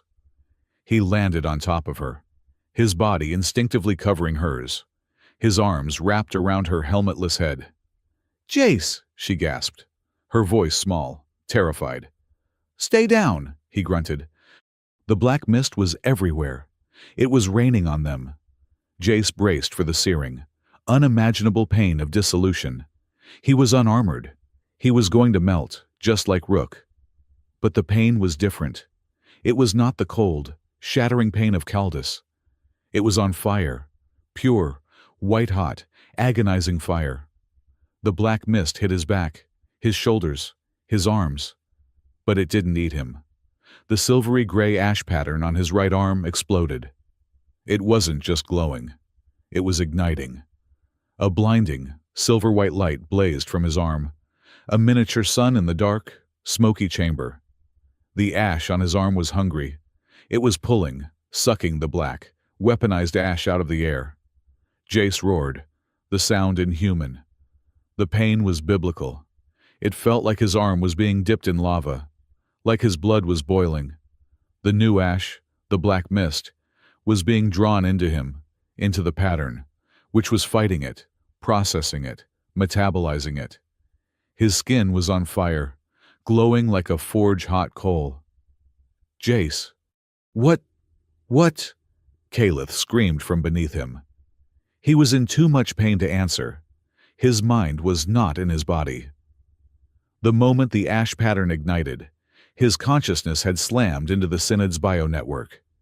It was like being plugged into a god's terminal. He was not just in the room. He was in the room. He could see everything, not with his eyes, but with his new, burning senses. He could see the living biocircuitry in the walls, now corrupted and black. He could see the control nodes, the tissue nukes Marith had planted that were spewing the poison. And he could see Marith. She was still on her balcony. But she was not just speech-making. Her hands were on a glowing, black, organic console. She was Jace's mind, part human, part ash, supplying the words she was quantifying. She was actively directing the flow, like a conductor leading a symphony of murder. She was routing the ash flow, bypassing her own cultists, and focusing it on the royal guards and the council members loyal to Calith. It was a system, a network, and Jace Arden, ex-major, Terran biospecialist, and lifelong stubborn fixer, saw the flaw in the code. He saw the bug. "You want to play God," Jace growled, his voice a burning rasp, his body still shielding Calith. "You're not qualified." With a cry of pure, concentrated, human spite, Jace pushed. He didn't know how. It was instinct. It was the same way he knew how to reroute a failing plasma conduit, the same way he knew how to debug a failing nanite swarm AI. He saw the network. He saw her control. And he hijacked it. He plunged his own, burning consciousness into the network. He found the corrupted data stream that Marith was using. He found his own signature, the key, the admin password that Mira had told him about. And he slammed his metaphorical fist on the enter key. Access granted. Marith's console, on the balcony, sputtered. The High Seer looked down at it, her ecstatic expression turning to one of confusion. "What?" she murmured. "No, no." The black mist stopped. For one heart-stopping second, the entire chamber went silent, save for the screams and the sounds of battle. The spray from the walls died, and then, all at once, the flow reversed. New directive cleanup. Route all to source. Jace, on the floor, his arm a blazing torch, pushed. He pushed ash away from civilians. He pushed it away from Reth and his beleaguered guards. He pushed it back. The tissue nukes, the control nodes Marith had planted, were designed to spew out. They were not designed to take in. "Jace," Reth roared, his bio-rifle smoking. He had just blasted a cultist. "What is this sorcery?" "It's pest control," Jace roared back. All over the room, walls began to convulse. The cultists, whose bioweapons were, Jace now realized, linked to the same network they stopped. They looked down at their own living rifles, which were starting to swell and turn black. "Oh shit," Jace managed. A cultist's rifle exploded, not with a shot, but with a wet, contained pop, spraying him with his own concentrated plague. He dissolved in a heartbeat, then another, and another, all across the room. Marith's network, force-fed its own poison by Jace, was self-destructing. And just as the tide was turning, a new sound entered the fray. A sound of 1,000 tons of pure, biological fury. A sound of crashing stone, and a bellow that shook the very foundations of the Synod. The Tharoon had been patient. It had been confusing. It had been attacked. And it had felt, through its dual bond, the agony of Jace and the terror of Calith. The great beast leapt. It didn't charge. It leapt across the chamber, its 30-meter-long body a perfect, blue-black arc of death. It landed directly in the center of the largest group of cultists, crushing a dozen of them instantly. But it was moving through the ash. Remaining black haze was still in the air. "Tharoon, no!" Calith screamed. But the beast wasn't melting. Jace, his mind still connected, saw it. The Tharoon's biofield was shielded. The passive, healing bond Jace had established with his own ash key signature was now acting as a firewall. The beast was, for all intents and purposes, immune.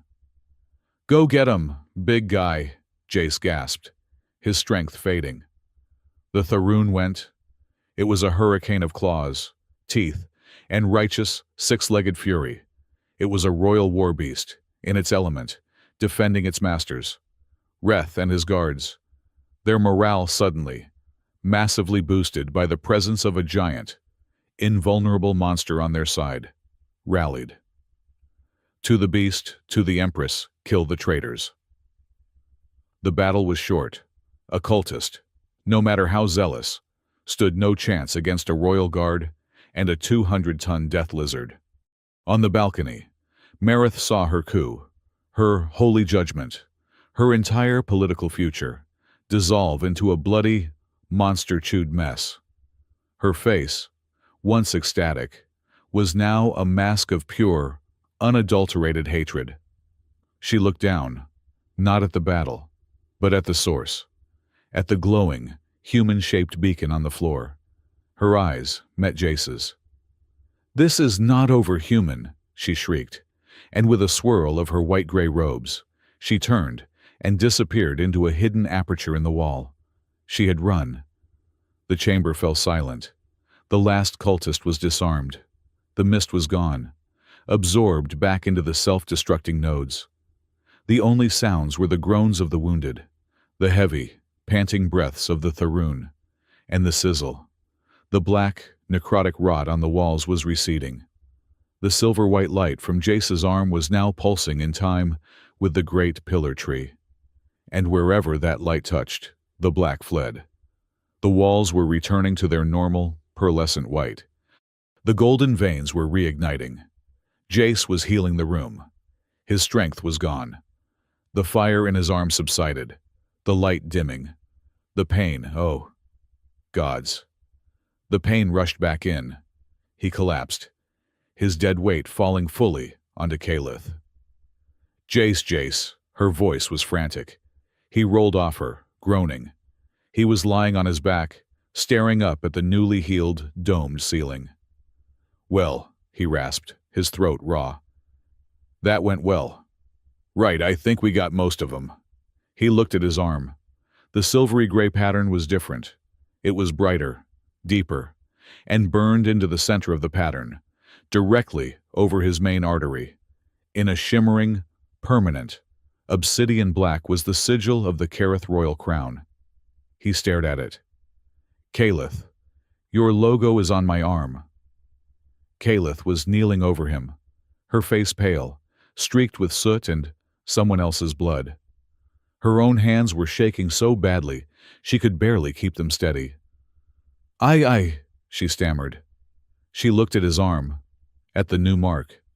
"I think I did that." "You did?" "When you were on fire, she touched her own chest. "I felt the bond. I felt you. I was terrified. I think I pushed myself into you, to anchor you. Do not burn out. You branded me." Jace managed a weak, pained laugh. "In a panic. I think yes," she said. Her imperial composure utterly shattered. She was just Calith, a terrified, shaking woman. Reth Kalin approached, his armor spattered with black ichor. "My Empress, you are unharmed." He looked at Jace, his expression. Jace had no idea what that expression was. It was not hatred. It was awesome. "And advisor, you are not dead." "High praise, Captain." Jace grunted, trying to sit up. The world spun. "Easy," Calith commanded, her hands instantly on Jace's shoulders, pushing him gently back down. "Do not move." "My Empress," Reth said, his voice urgent. "Mareth has escaped. The city, the council." "The city is stable," Calith said, her voice shaking. But the steel was returning. "The Synod is clean. Mareth is a traitor. She will be hunted." She looked down at Jace, her violet eyes locking with his. "Secure the chamber, Captain. Get the doctors. Help the wounded. Get everyone out. Now." The Empress needs a moment. With her advisor. Reth hesitated for one, single, insubordinate second. He looked at the Empress, kneeling in the filth. He looked at the human, who was glowing. He bowed. A deep, real bow. "At once, my Empress." He turned and began bellowing orders. The guards, the unmelted council members, the priests, they were herded out. The Tharoon, with a low, sad whine, was gently prodded back toward its habitat. In a few chaotic minutes, they were alone. Just Jace and Calith, in the center of the vast, damaged, but healing synod. The silence was profound. Calith just knelt there, next to him, her hands hovering, her whole body shaking. "Jace," she whispered, Your back, your robes, they're melted." "I'm guessing," Jace said. "I figured." "You shielded me," she said, her voice breaking. "You saved me.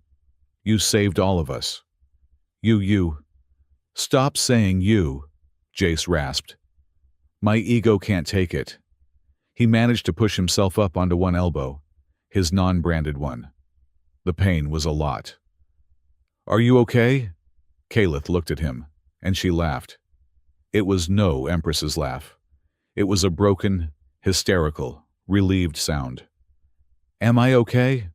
She touched her face, her hands coming away bloody from a scratch she hadn't known she had. I have no idea. He looked at her. The divine Empress. The terrified woman. The person who had anchored him. Who had shared his pain. Your hands, he said. They're shaking. I cannot seem to make them stop, she whispered, staring at her own, trembling fingers. Jace, with a groan that cost him, pushed himself into a sitting position. He was face to face with her. The smell of the chamber was ozone, blood, and the sharp metallic tang of ash. His ash. Here, he said, his voice rough. He reached out, his unmarked left hand, and he took both of her shaking hands in his. Just breathe, he said. Like we're okay. She looked at their joined hands, his calloused human and steady. Hers, pale, aristocratic, and trembling like a leaf. She laced her fingers with his, gripping him with a desperate, crushing strength. You are insane, she whispered, her eyes fixed on him. Yeah, Jace said, his voice soft. We covered this. I'm a professional idiot. You are magnificent, she said. And the distance it was gone. He didn't know who moved first. It was not a thought. It was not a plan. It was an inevitability. It was gravity. Her lips crashed against his. It was not the chaste, shocked, questioning kiss of his quarters. This was different. This was fire. It was the desperation of two people who had just walked through hell and found each other on the other side. It was raw. It tasted of ash, blood, salt, and life. Her hands left his, moving up, tangling in his hair, pulling him closer. His own hands. His left hand went to the small of her back, pulling her against him. His right hand, his branded, burning, crowned hand, came up to cup her face. And she did not flinch. She leaned into his touch, into the burning, ash-marked hand. She kissed him with a ferocity that matched his own, a raw, desperate, claiming kiss that said, you are mine, you are mine, you are mine. It was the first, real, honest thing that had happened to him in a decade, and in the center of the broken, healing, alien throne room, Jace Arden, for the first time in a very, very long time, kissed her back. The news of the cleansing of the Synod did not spread. It detonated. Within hours. Every tight beam channel in the Terran Kareth buffer zone was screaming. The Kareth Empire, a monolithic, ancient, and deeply private civilization, had just aired its bloody laundry in front of the galaxy. A High Seer had staged a coup. The Empress had been attacked, and, most impossibly, a human had saved the entire High Council.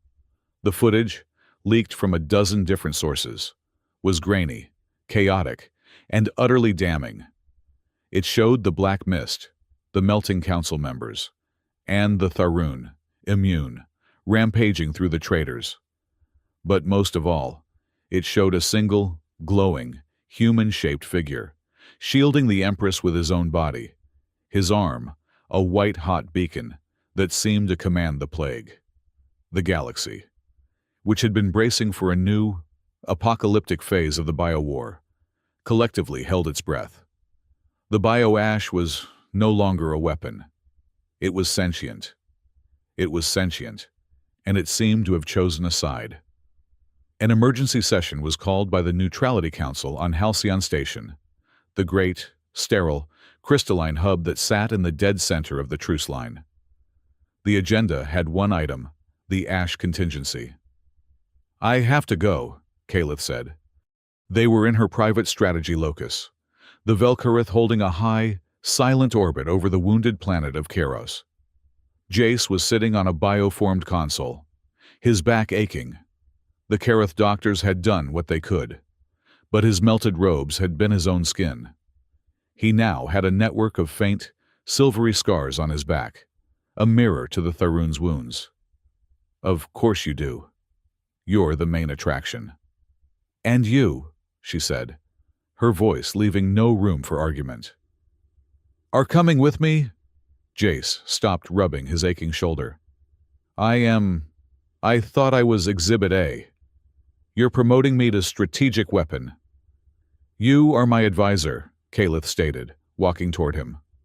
She was in her simple, dark uniform, but the authority was back, ironclad. Marith has fled. She has taken her cult, her followers, and her edited plague with her. She is now, officially, a terrorist. She will have allies this conference. Kareth traditionalists who believe I have broken our people. And Terran traditionalists who are just fine with a civil war, so long as it kills aliens, Jace muttered. Precisely. She stopped in front of him. I cannot show weakness. Not now. I cannot hide my human anomaly. I must flaunt you. You are my proof. You are my bond. She reached out, not for his hand, but for his marked arm. Her fingers, cool and pale, traced the new, obsidian black Kareth crown that was now permanently, perfectly integrated into the ash pattern. The brand she had given him in her panic. It does not burn you, she whispered, half a question. No, Jace said, his voice quiet. It feels right. It feels warm. The journey to Halcyon took 3 days. 3 days in the strange, pulsing, organic silence of the Dreadnought's core. They were not lovers, not in the way a human would define it. They had not repeated the raw, desperate kiss from the Synod. The universe had not given them a moment's peace. Instead, they became partners. They spent the long, artificial nights on the Locus, a star map projected in the air between them. They ate their meals together, his replicated Terran rations, her nutrient-rich Kareth paste in her private chambers, strategy slates covering every surface. She dropped the Empress mask. He dropped the mask of the sarcastic, nihilistic soldier. She told him of the crushing loneliness of her divinity, of the terror she felt when she saw her council melting. She confessed that Marith had been her tutor as a child, and the betrayal felt like a part of her own body being amputated. He, in turn, told her everything. He told her about Admiral Rowan Hale, the man who had been a father figure to him, the man who had trained him, promoted him, and then, at Xylos, had ordered the massacre. He told her about the screams.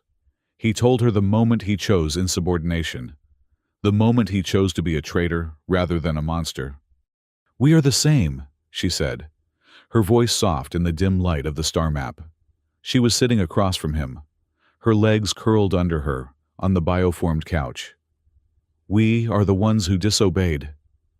We're the adults in the room, Jace said, a new, strange weariness in his voice. And I hate adulting, she smiled, a real, small, unguarded smile. I find I like your levity, Jace Arden. It is true. Do not tell Reth, Jace said. He thinks I am a tactical liability. He does. Kalith's smile grew.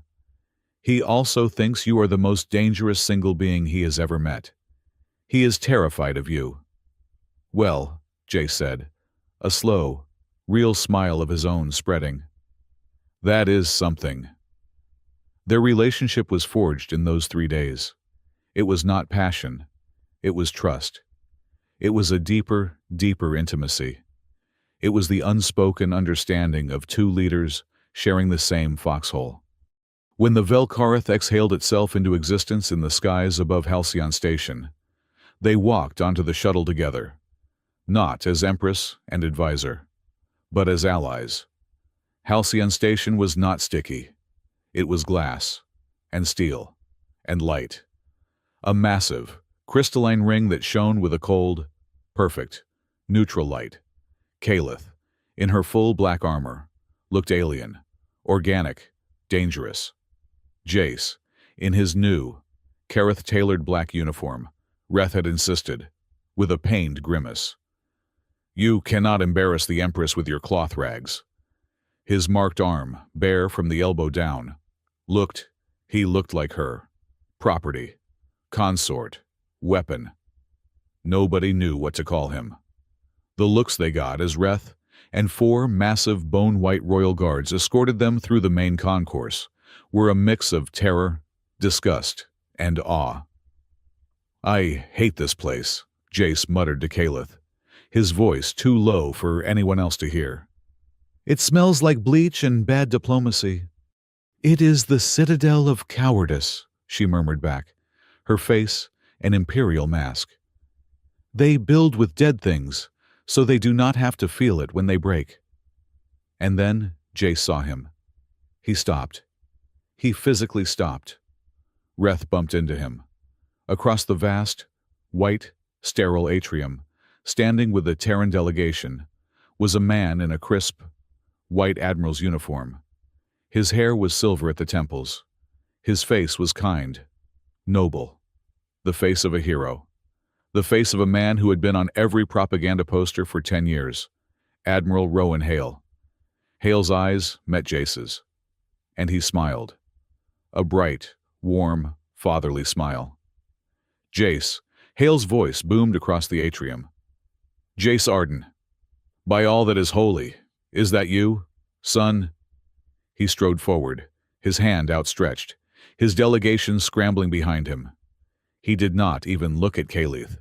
He looked at Jace. "My God, boy," Hale said, his voice thick with fake emotion. "We thought we lost you at Xylos. We thought you were dead. And look at you, a survivor, a guest of the Empress herself." Jace's blood went so cold it burned. The buzzing in his head was so loud he could barely think. He felt Calith's hand lightly touch his back, anchoring him. Jace looked at Hale's outstretched hand. He looked at his own marked, ash-gray hand. He slowly raised it, and he smiled. A cold, dead, mirthless smile. "Admiral Hale," Jace said, his voice a low, gravelly purr that sounded nothing like himself. "It is good to see you, too. I guess my neurological instability was not fatal after all." Hale's smile did not falter, but his eyes went to Jace's arm, and the smile died. Just for a second. The warmth vanished, replaced by a cold, analytical, murderous light. He saw the ash. He saw the Kareth crown. "You have been through an ordeal, son," Hale said, slowly lowering his hand.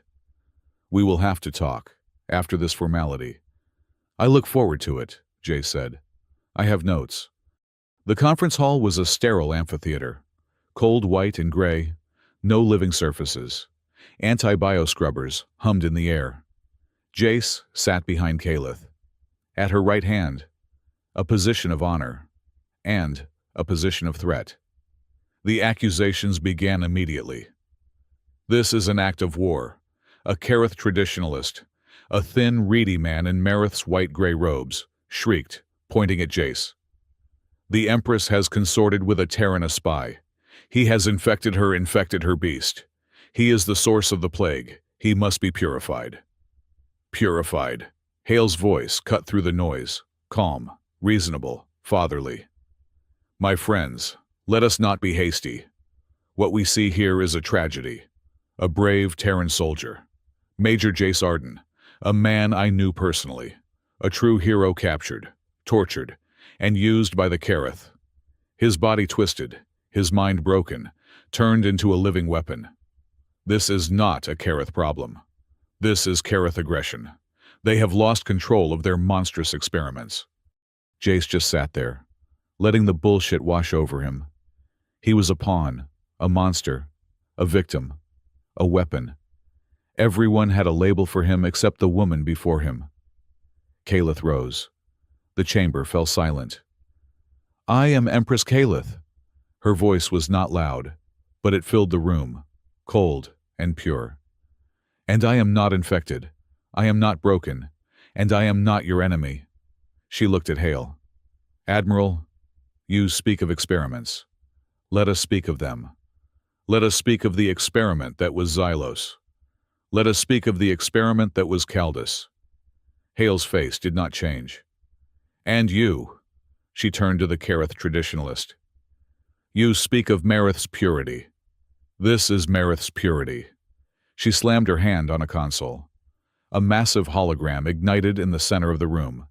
It was footage of the Synod, the black mist, the melting council members, Marith on her balcony, her hands on the console, directing the slaughter. "This was not a plague," Calith said, her voice shaking with cold fury. "This was a coup, an assassination attempt, a terrorist attack by High Seer Marith and her followers. The human you despise did not cause this. He stopped it. He shielded me. And he cleansed the Synod. He is not a weapon. He is the cure." The chamber was in chaos. Jace felt a vibration on his wrist. His old, dead Terran biomonitor. The one Mira had used. He looked down. A new message. Cloaked. Sector 4 Gamma. 2 Mins. Urgent. Jace leaned forward. "I need a bio break," he whispered to Calith. Her eyes did not leave the chaos. Now. Now. Go, Reth with him." "No," Jace said. "I am a human. I need to go alone. Unless you want Reth to watch me pee. It is part of my human filth thing. Marith's fans love it." Calith almost smiled. "Go. Be quick. Do not get killed." "My life's motto." He slipped out a side door in the ensuing chaos. Sector 4 Gamma. A sterile utility corridor. "Jace," a voice whispered. A maintenance closet opened. A small woman in a Halcyon Station maintenance jumpsuit pulled him in. It was Mira Solon. Her face was pale, her eyes wide with terror and excitement. "Gods! Jace, your arm! It is real!" "Mira," Jace gasped, his heart hammering. "What the hell are you doing here? Hale will have you shot." "Hale is the problem," she said, pulling up a data slate. Her hands were shaking. "I got past his firewalls. Jace, I found it. The Ash origin code." He did not destroy it. He was studying it, trying to weaponize it further. "Mira, slow down. What is it?" "It is not a weapon," she said, her voice a near hysterical whisper. "Not originally. It is ancient, Jace, predating Terrans, predating Kareth, from a precursor race, the race we are both descended from. It was an operating system, a terraforming and evolutionary tool. It was designed to build worlds and guide life." Jace stared at her. "Guide how?" "By rewriting genetics." But it corrupted. The guide protocol became a wipe protocol. It saw imperfection as a virus. It started cleaning the system. She grabbed his marked arm. "But it is locked. It needs an administrator to run the full protocol. A key. A specific genetic sequence. Jace." Her eyes were shining with tears. "It is you. Your unstable gene marker. It is not an instability. It is the key. It is why the Ash did not kill you. It recognized you. It thought you were there to give the final wipe command." Jace's world tilted. "Me, I am the key." Suddenly, a station-wide alarm blared. Not a fire alarm. A deep, wailing, biological contamination siren. Warning. Unidentified nanite swarm detected. All zones. Warning. Catastrophic biological cascade. Imminent. Mira's face went white. "Oh no." "What?" Jace demanded, grabbing his arm, which had just ignited with a pain so vast it made the Synod feel like a pinprick. "It is here," Mira whispered, her eyes on her slate. "The original Ash core. The source code. It was not on Kiros. It was not in a Terran world. It has been here hidden in Halcyon's core this entire time, and Jace. She looked at him, her face a mask of pure horror. The proximity of you, the key, and her, the Kareth Royal line. The lock has woken it up. The lights in the corridor flickered and went red. The air grew suddenly warm, hot. Warning. All organic life. Genetic dissolution in 5 minutes. "It is running the protocol," Jace gasped, his mind racing. He could feel it in his arm. A vast, cold, ancient intelligence. Waking up, and I was pissed. "It thinks we are a virus," Jace said. "It is going to clean the station." "We have to run," Mira screamed. "Run where? Mira, it is a nanite plague. It is in the air, in the walls, it is everywhere." Jace pushed her out of the closet. "Go, get to an escape pod. Now." "What about you?" "I am the key," Jace said, his face a mask of grim resolve. "I think I have to go talk to the manager." He shoved her down the hall. "Go," he ran. Back to the conference hall. It was pandemonium. Delegates were screaming, clutching their chests, their implants overheating. Hale was gone, fled. Kaleth was there. Reth and her guards in a defensive circle. She was standing alone, a bio-rifle in her hand, her eyes scanning the crowd for him. "Jace!" she cried when she saw him. He ran to her, panicking. "It is here!" he gasped. "The original Ash.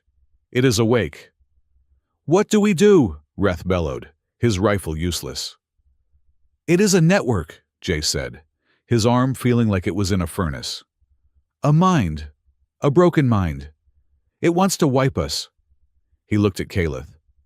"I have to go in." "Where do you go?" she demanded. "Into it. The network. I am the key. I think I can talk about it. I think I can fix it." "That is insane!" Reth shouted. "Genetic dissolution in 1 minute." "We are out of options, Captain," Jace roared.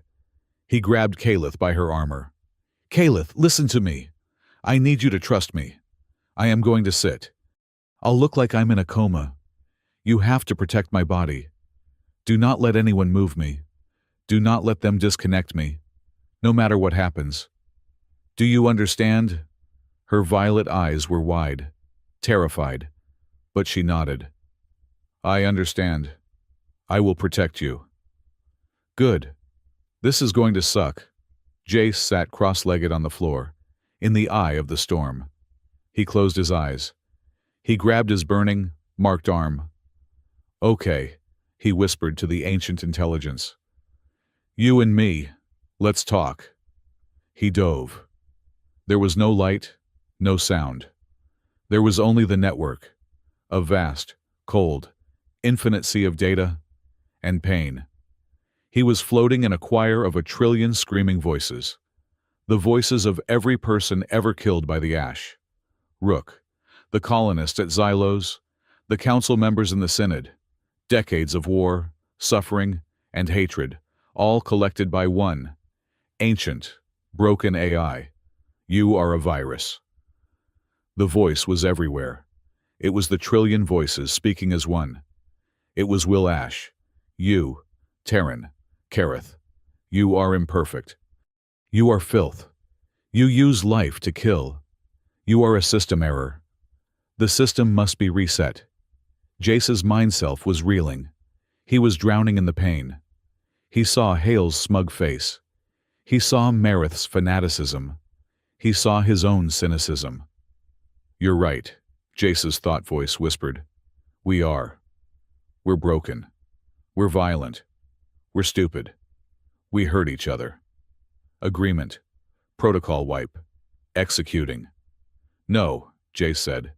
His mind self stood up in the howling data storm. "No, that is not all we are. You're wrong. Incorrect. I am data. I have collected all evidence. The evidence is pain. You maggot-ridden piece of code." Jace roared. "You have not been collecting data. You have been hoarding the bad parts. You missed the rest. The rest is not relevant. It is the only thing that is relevant, Jace shouted, and he pushed. He pushed his own memories online, not as data, as a feeling. He pushed the memory of his unit at Xylos, the fear, and the pride. Them choosing to die together, for a moral line. You see war, he screamed. I see sacrifice. He pushed the memory of kneeling in the mud on Caldus, the pain, the terror, and the overwhelming, stupid, human need to save the dying Tharoon. You see violence, I see compassion. The data storm faltered. The trillion voices hissed, irrelevant, anomalies. Then, how about this anomaly? He pushed the Synod's memory. Not the battle, not the fire, the after, Calith, her hands shaking, him, taking her hands, and the kiss. The raw, unfiltered, desperate kiss of two broken people choosing to trust. Of an Empress, kissing a man with plague on his skin. You see a virus, Jace's mind roared, his own light now a beacon in the darkness. I see love. We are broken. We are flawed. But we are trying. We fail. We get back up. We choose to be better.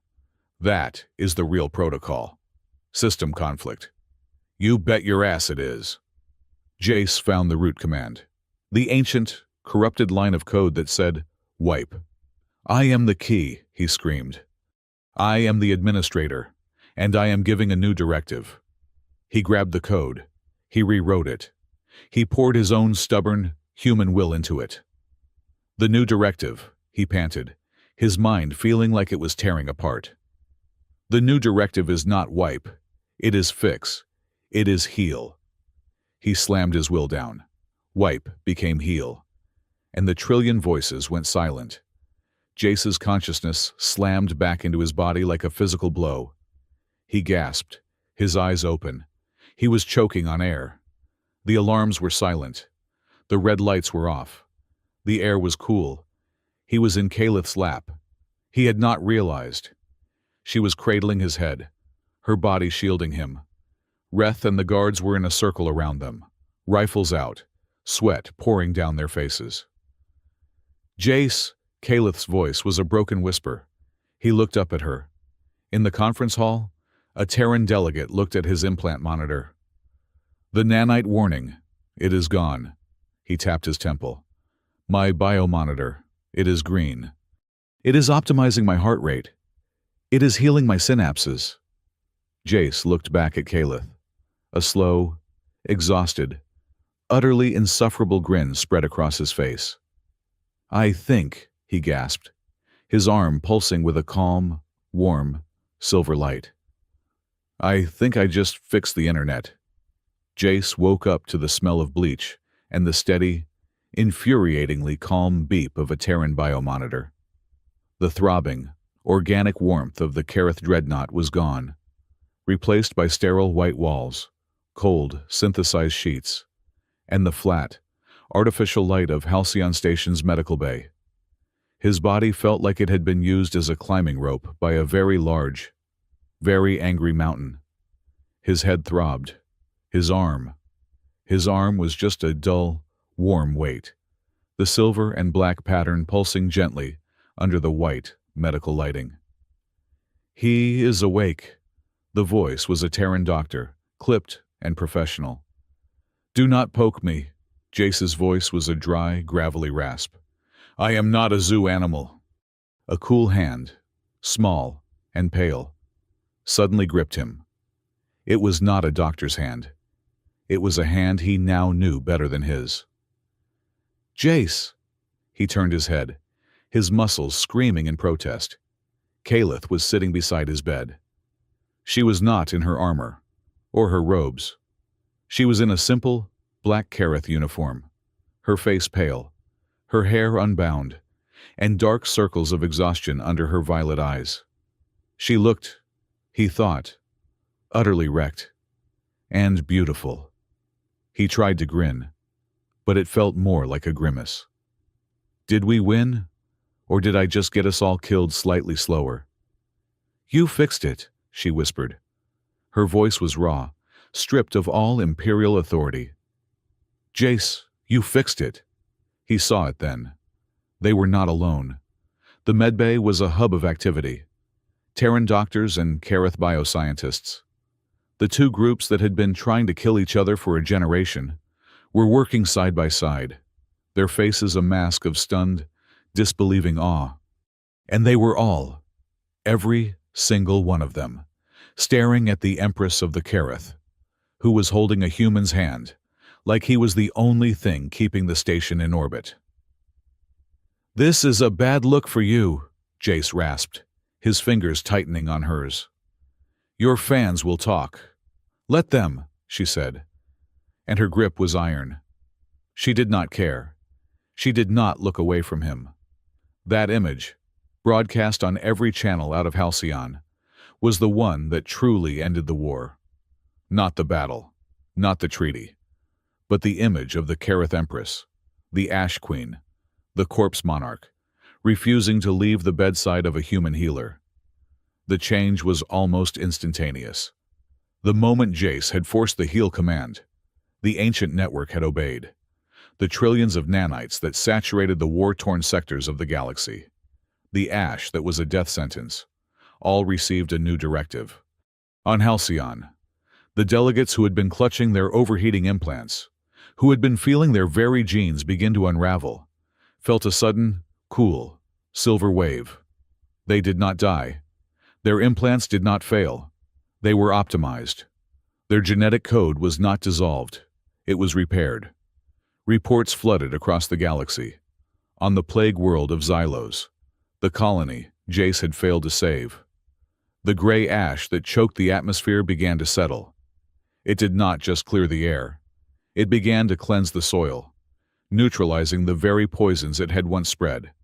On Kairos, the Great Scourge, the sickness that Mareth had used to fuel her holy war, vanished in a single, planet-wide pulse. Kareth, who had been dying in the lower city, their bodies riddled with tissue lesions, woke up. The lesions were not gone. They were scared. The ash did not erase. I did not forget. It healed. It left scars. A permanent, galaxy-wide reminder of the war that had been. But the wounds were, for the first time, closed. Admiral Rowan Hale did not know how to handle a galaxy that was not at war. He tried, of course. His faction, reeling from the Halcyon event, immediately began broadcasting, painting Jace as the single greatest threat the galaxy had ever known. "This is not a cure," Hale's voice, once so fatherly, was now sharp with a new, frantic edge. "It is Control Major Arden, a man we now know was deeply unstable, has seized control of the entire bioash network. He is, this very moment, a weapon holding a gun to the head of every living being in the Alliance. He has a heal switch, but he also has a wipe switch. We must demand his immediate neutralization." It was a good speech. It might have even worked, had the Halcyon core logs not been made public. The logs were illuminating. They showed, in cold, hard data, that the ancient ash core had been pinged by two separate, unauthorized sources for the last 6 months. One source was traced to a Kareth traditionalist cell, led by High Seer Mareth. The other was traced to a high-level, encrypted terminal within Terran Alliance Fleet Command. They had not been trying to start the apocalypse. They had been trying to control it. Hale and Mareth, two sides of the same, bloody coin, had both known the core was on Halcyon. They had both been trying to find the key to either restart the war on their terms, or to seize the network as the ultimate deterrent. They had not been trying to save the galaxy. They had been trying to own it. The conference, which had dissolved in panic, was reconvened as a formal tribunal. Jace walked in on his own 2 feet. He was dressed in a simple, black, Halcyon-neutral uniform, provided by a very confused and grateful station administrator. He was still weak, his back stiff from the new, silvery scars. But he walked. Hale was there, at the Terran delegation table, his face a perfect, noble mask of concern. Marith was not. She was now the most wanted terrorist in the galaxy. A warrant for her arrest issued by her own Empress. A Neutrality Council adjudicator. A dry, precise being from a species that did not believe in emotions. Called the First Witness. We call Jace Arden, Terran, unaffiliated. Jace walked to the center of the sterile, white hall. He did not look at Hale. He did not look at Kalith, who sat with her delegation, her face an unreadable, imperial mask. Mr. Arden, the adjudicator began. You have been called many things in the last 72 hours. A weapon, a hero, a monster, a savior. What are you? Jace looked at his right arm. The silver and black pattern, the Kareth crown, was calm. He could feel, even now, the gentle healing thrum of the network he commanded. I am a former major of the Terran Alliance, Jace said, his voice clear and steady, echoing in the silent hall. I was a biowarfare specialist, and I was exiled for refusing an order. He turned. Then, he looked, for the first time, at Admiral Rowan Hale. Admiral, Jace said, his voice polite. Do you remember the Battle of Xylos? Hale's face did not move. I remember a great victory, Major, and a great loss. Your unit. My unit, Jace cut him off, his voice still quiet, but now with an edge of pure, cold steel. My unit was the Victory Battalion. We were ordered to deploy bioash to a civilian population center. I refused the order. A difficult battlefield decision, Hale said, his voice smooth. You were too close. Your judgment was compromised. My judgment, Jace said, was that gassing 300,000 civilians was a war crime. Your order, Admiral, was to override my refusal and deploy the ash remotely, from your flagship, 100,000 miles away from the screams. The hall was silent. My unit, my friends, were vaporized, Jace continued, his voice never rising. And I was the sole survivor. I was picked up, court-martialed for insubordination and dereliction of duty, and, most conveniently, I was diagnosed by your personal medical staff as neurologically unstable. I was buried on Caldus, an ash cleaner, left to rot. Not a hero, not a survivor, just a loose end. Hale's heroic mask was beginning to crack. His jaw was tight. Admiral Hale, Jace said, calls me a weapon. He says I am a threat. He is correct. I am his threat. I am the man who saw what he did. I am the loose end that did not unravel.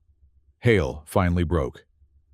This is slander, the ravings of a traitor, a man who has clearly been corrupted by the Kareth. Look at him. Their Empress marks him. Yes, Kalith's voice said, cutting through the tension. She rose. He is. She walked from her delegation, not to Jace, but to the central console. And he marks me. We are bonded, and as such, we share data. She placed a Kareth data crystal on the console. Admiral Hale's testimony is a lie. But he is not the only one who lied. A new file appeared on the main hologram. It was not Kareth data. It was Terran. Encrypted logs, fleet movements, and personal communications. While I was fighting Marith, Kalith said, her voice a cold, furious river. She was communicating with a high-level asset within the Terran fleet, an asset providing her with data on the Ash Key, Jace Arden, and collaborating in a plan to seize the Halcyon core, a plan to sacrifice both their fleets in a final, tragic battle, allowing them to take control of the network in the chaos. She looked at Admiral Rowan Hale. The asset was you. The room exploded. Hale lunged to his feet. This is a fabrication, alien lies. The data is authenticated, the neutral adjudicator said, his voice flat. He had been reviewing it. The encryption is Terran. Admiral's code. It is valid. Jace watched Hale. The man's face had gone white. The hero was gone. All that was left was a hollow, terrified old man. He had risked everything. He had killed thousands. He had sacrificed his own son, Jace, all for power, and he had lost. "Admiral Rowan Hale," the adjudicator said, "you are hereby detained by the Neutrality Council, pending a full war crimes tribunal. Terran security will take him." Two Terran guards, their faces white with shock and disgust, walked up to their hero. "Admiral," one said, his voice shaking, "please come with us." Hale looked at Jace. Just once. His eyes were empty. Not angry, not sad. Just empty. The look of a man who had been truly and utterly beaten. Jace felt nothing. No triumph. No joy. Just a vast, cold emptiness. His revenge was complete. It was not a bang. It was a data file. It was the truth. He turned and left the hall. He did not wait for Calith. He just needed to be alone. He spent the next few days in his medbay room. Calith had him moved to her private Kareth delegation suite. It was organic, warm, and pulsing. It felt like home. He was recovering, but something was wrong. He was not just Jace. He could feel the network, not as a voice, but as a sense. He could sense life at the station. He knew the Kareth doctor down the hall was having an anxiety attack. He knew that Mira Solon, who had been quietly given diplomatic asylum by Calith, was drinking a very bad cup of synthesized coffee.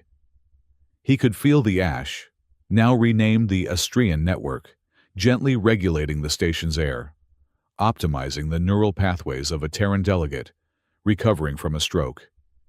He was connected to everything, and he was terrified. "I do not know where I end and it begins," he confessed to Calith one night. They were on the suite's living balcony, gazing at the stars. "I am not human anymore. Am I? I am just a terminal, a node, a tool." Calith was silent for a long time. She was drinking hot Kareth tea. She turned to him. "I have been a tool my entire life," she said softly. "I was the vessel. I was the will of Kyros. I was a thing, not a person. I did not know what Calith was. I thought she did not exist." She put down her cup. She took his marked hand. "You are not losing yourself, Jace," she said, her violet eyes fierce. "You are becoming more. You were a man who was forced to be a weapon, a tool for death. The network did not erase you. You erased it. You took a trillion screaming voices of hate and you taught them compassion. You taught them how to heal. You did not become the network. The network became you." He stared at her. He had never thought of it like that. "It is not a loss," she whispered. "It is evolution. It is the mark of a new age. And you are not a tool. You are its master." "I do not want to be a master," he said, his voice thick. "I know." She smiled, a soft, knowing smile. "That is why you are the only one who can be." Their relationship settled. It was not the Synod's fiery passion. It was deeper. It was a long, quiet evening. Her working on a new Kareth constitution. Him learning how to use his healing sense to help the station's doctors. It was a shared understanding, a partnership. They were two broken people who had been forged into tools, and had instead chosen to be people. Together. Reth Kalin interrupted them once, walking in unannounced to find Jace and Calith arguing over a holographic projector. "My Empress." "He is cheating," Calith snapped, pointing at Jace. "I am not cheating," Jace protested. "I am just better at Terran chess." On the projector, a hologram of Tharun was watching the game. The beast let out a bored bellow. Reth just stared. "My Empress. The Alliance Council has agreed to the new accord. They are ready." Calith sighed, switching off the game. She gave Jace a look. "This is not over." "Yes, Your Highness, Jace said, grinning. Halcyon Station returned to order. The Terran Alliance, now leaderless and shamed, was forced to negotiate. The Kareth Empire, now united behind a proven, powerful Empress, led the talks. They signed the Halcyon Accord. All bioash programs were to be dismantled. The Astrian network was to be classified as a neutral, sentient entity, dedicated to healing and reconstruction. And at the center of the accord was Jace. He was no longer a prisoner, but he was not free.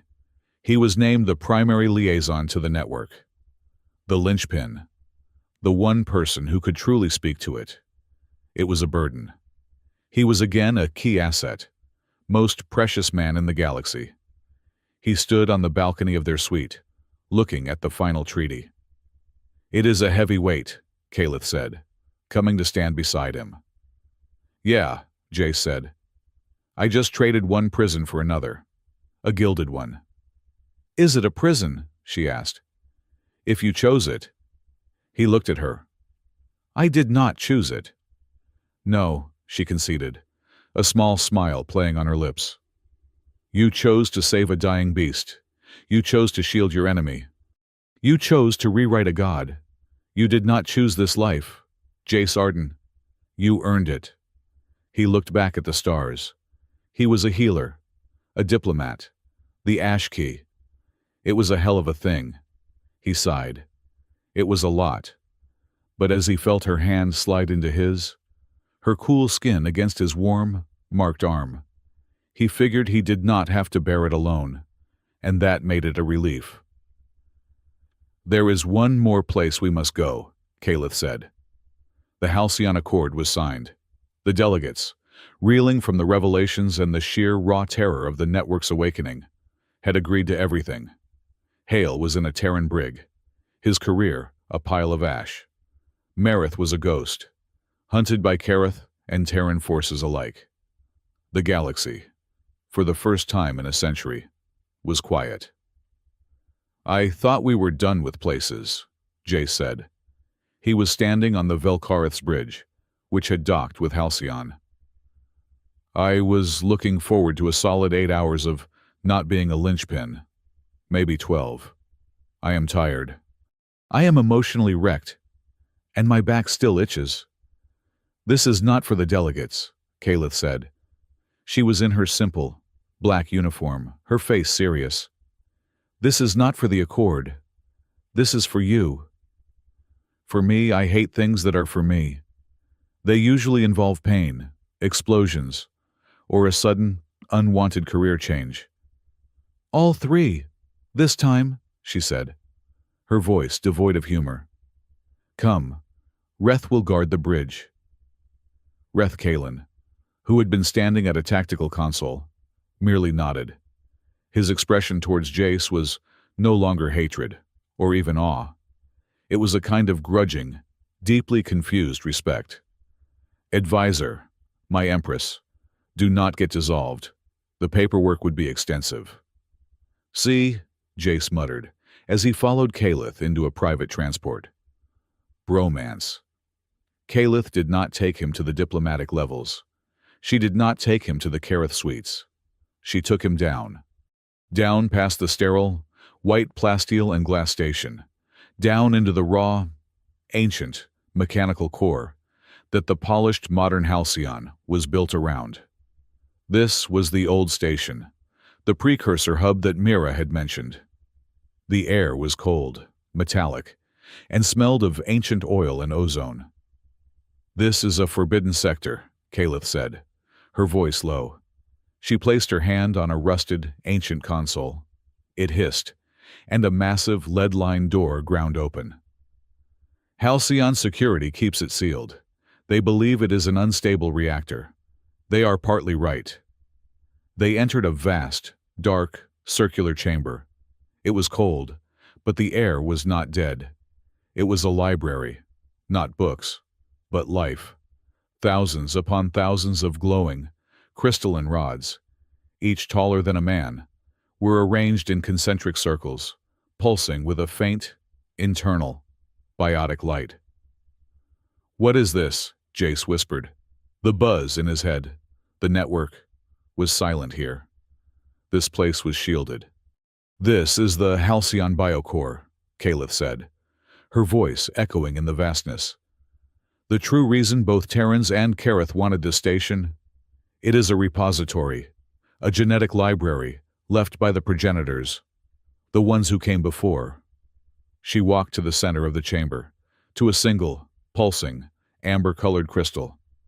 Mira Solon was correct. This is not a weapons cache. It is an archive. The history of our evolution. She touched the crystal. A low, fluting chime sounded, and a complex, holographic lattice of genetic code filled the air. This, Caliph said, pointing to a thick, complex, double helix strand, is the Kareth genome. As it was 10,000 years ago.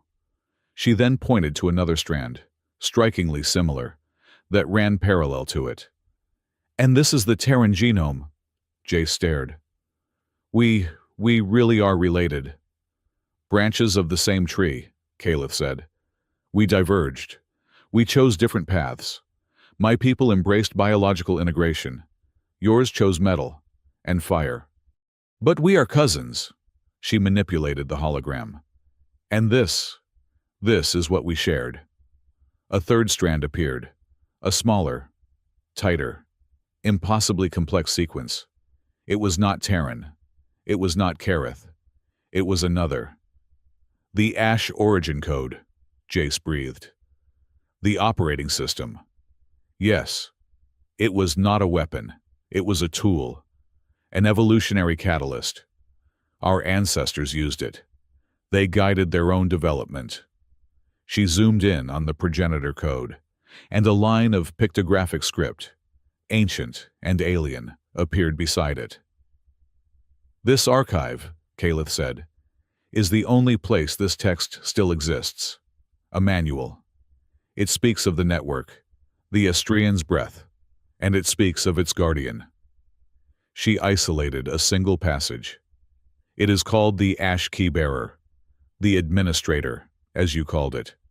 Not a god, a regulator, a single, genetic sequence capable of accessing the root code, of interfacing with the network, of commanding its directives, a failsafe, to prevent the network from corrupting. Which it did anyway, Jace said, his mouth dry. Because the keybearer was lost, Caliph said. The bloodline was thinned, diluted, forgotten. Until Jace's blood became cold. He already knew. He did not want to know. Caliph tapped another console. A new strand of genetic code appeared in the air. Hi. Mira Solon sent me your file. Jace, she said, her voice quiet. When I was Empress, and you were no one. She was a scientist, terrified of Hale, terrified of what the Ash was becoming. She saw your file, your instability. She saw your genetic marker. She did not know what it meant. She just knew it was different. She sent it to me, as a desperate, last-ditch effort. A Terran begging a Kareth Empress to do something. She overlaid Jace's genetic marker with the ancient progenitor keybearer code. They did not just match. They were not similar. They were identical. A 100% match. Jace stared at the glowing, holographic proof of his entire, ruined life. He stammered. I am not immune by luck. No, Caliph said, her voice flat, her eyes fixed on the code. You are not. You are it. The last surviving heir. The one in a trillion key. You were not chosen. You were designed. A genetic echo, waiting for the network to awaken. Jace felt his knees go weak. He felt hollow. He had not been a hero. He had not been a defiant soldier. He had not chosen anything. He was a key, a piece of biological machinery, born to fit a single, ancient lock. All of it, he whispered, his voice cracking. All of it. My insubordination, my instability, my survival. It was just a program, running its course. He felt a bitter, Hysterical laugh bubble in his chest. I am a tool. He turned to look at her. The pain. The betrayal. It was unimaginable. And you, he whispered, the truth coalescing in his mind with horrifying clarity. You knew. Caliph did not flinch. She met his gaze. Her violet eyes were unreadable. Yes. The single word. It broke him. How long? Since Mira sent me the data, Caliph said, her voice a monotone. 6 months before Caldus. Jace could not breathe. 6 months. You knew I existed. You knew what I was.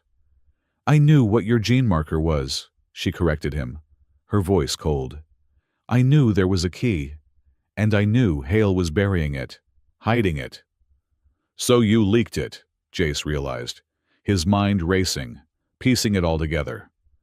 The rumors of my instability, my court-martial. Hale did not just bury me. He was forced to, by you. You manipulated him.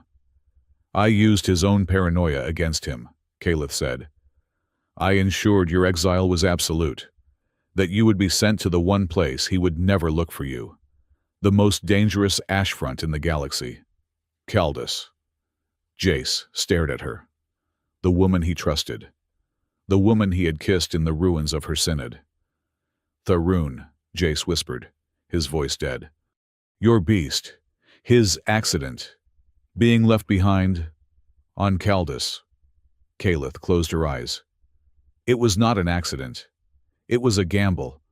A horrible, necessary gamble. My bond with him was failing. He was dying of ash disease. I could not save him. Marith was using his sickness to undermine me. I had to act.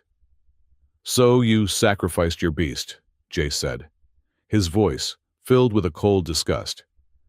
You marooned him on a plague world, hoping that the key you had also marooned there would just stumble over him.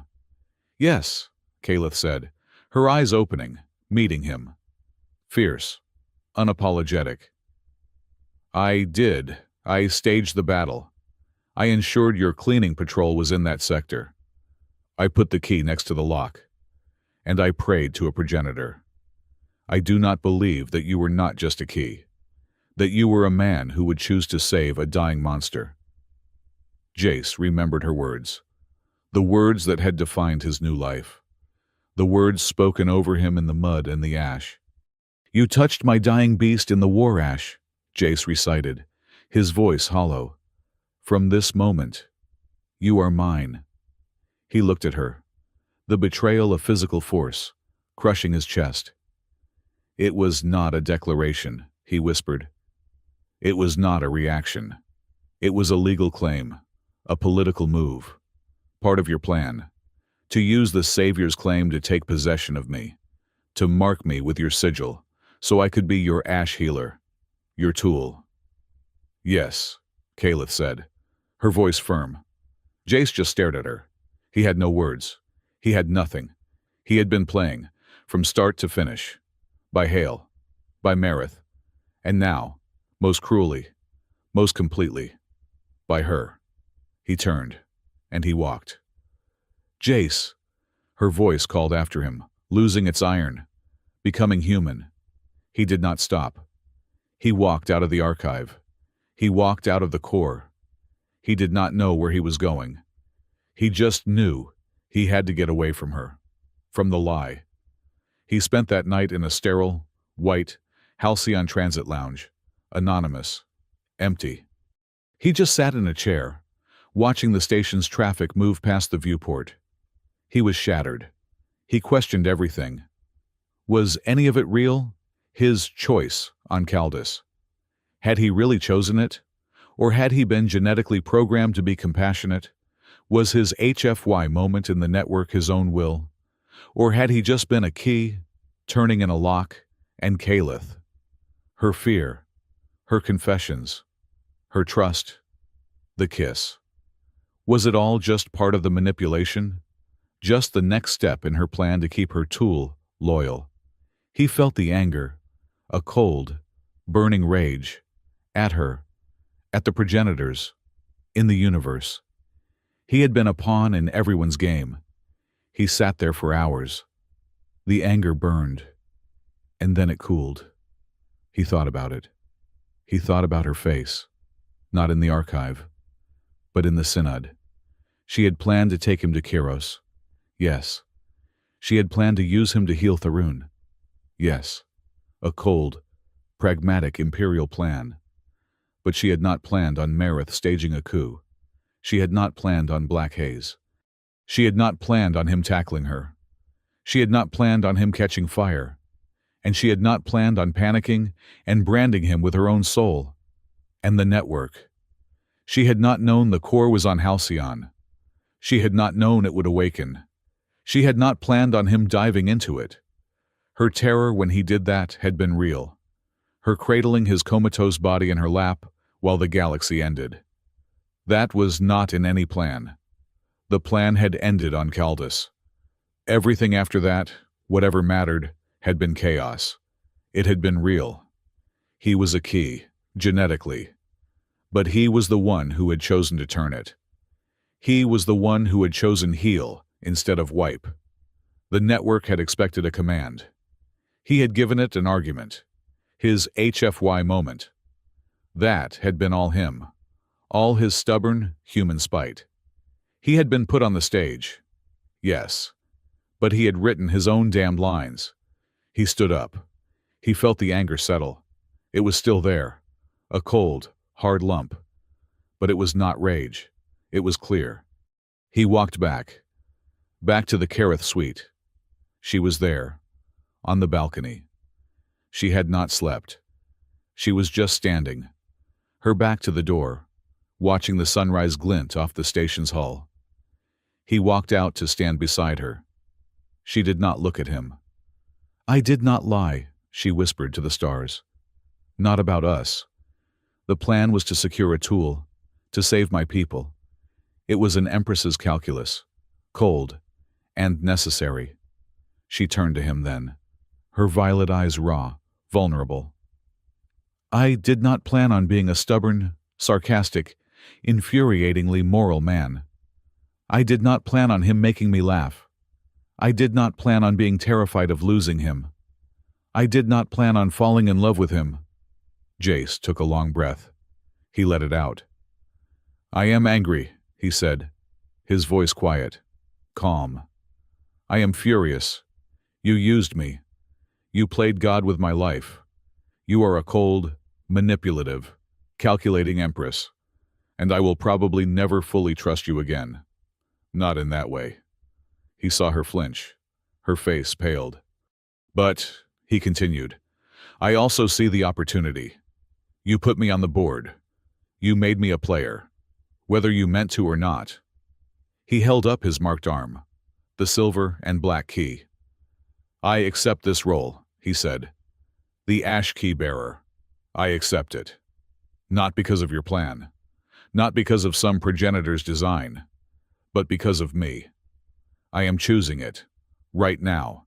And I am going to use it to make damn sure that no one, not Terran or Kareth, is ever used as a tool again. Not by Hale. Not by Marith. And not by you." She stared at him, her eyes wide. She had expected rage. Or forgiveness. She had not expected a partnership proposal. A declaration of intent. A slow, trembling smile touched her lips. "So we are to be partners, you and I, the Key and the Empress. We are going to be co-CEOs of this whole saving the galaxy mess," Jace said. "And we are going to have a lot of meetings. And I am going to argue with you. A lot." "I look forward to it," she whispered.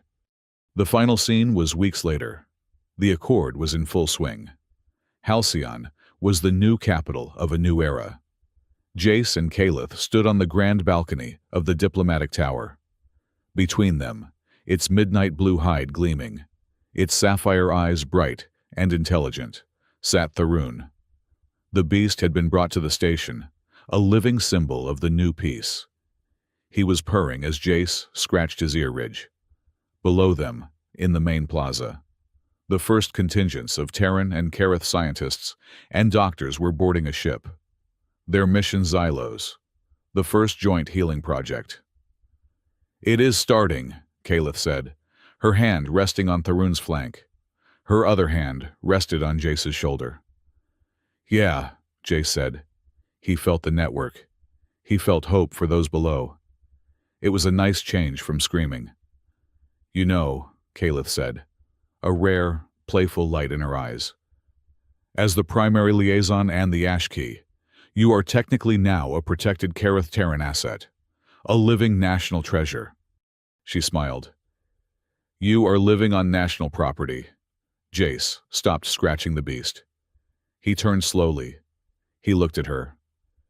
"You try treating me like property one more time," he said, his voice a low growl, and he grabbed her by the waist, pulled her away from the monster, and kissed her.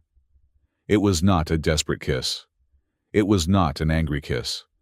It was a long, slow, deeply complicated kiss. A kiss that said, "I am still mad at you, but you are stuck with me." A kiss that promised much debate, and a lot of healing. Tharun let out a bored bellow, looking at the two strange, flawed, hopeful creatures who had somehow become his pack. The future was uncertain. The scars were still there. But for the first time in a long time, the galaxy felt like it was finally choosing to be better.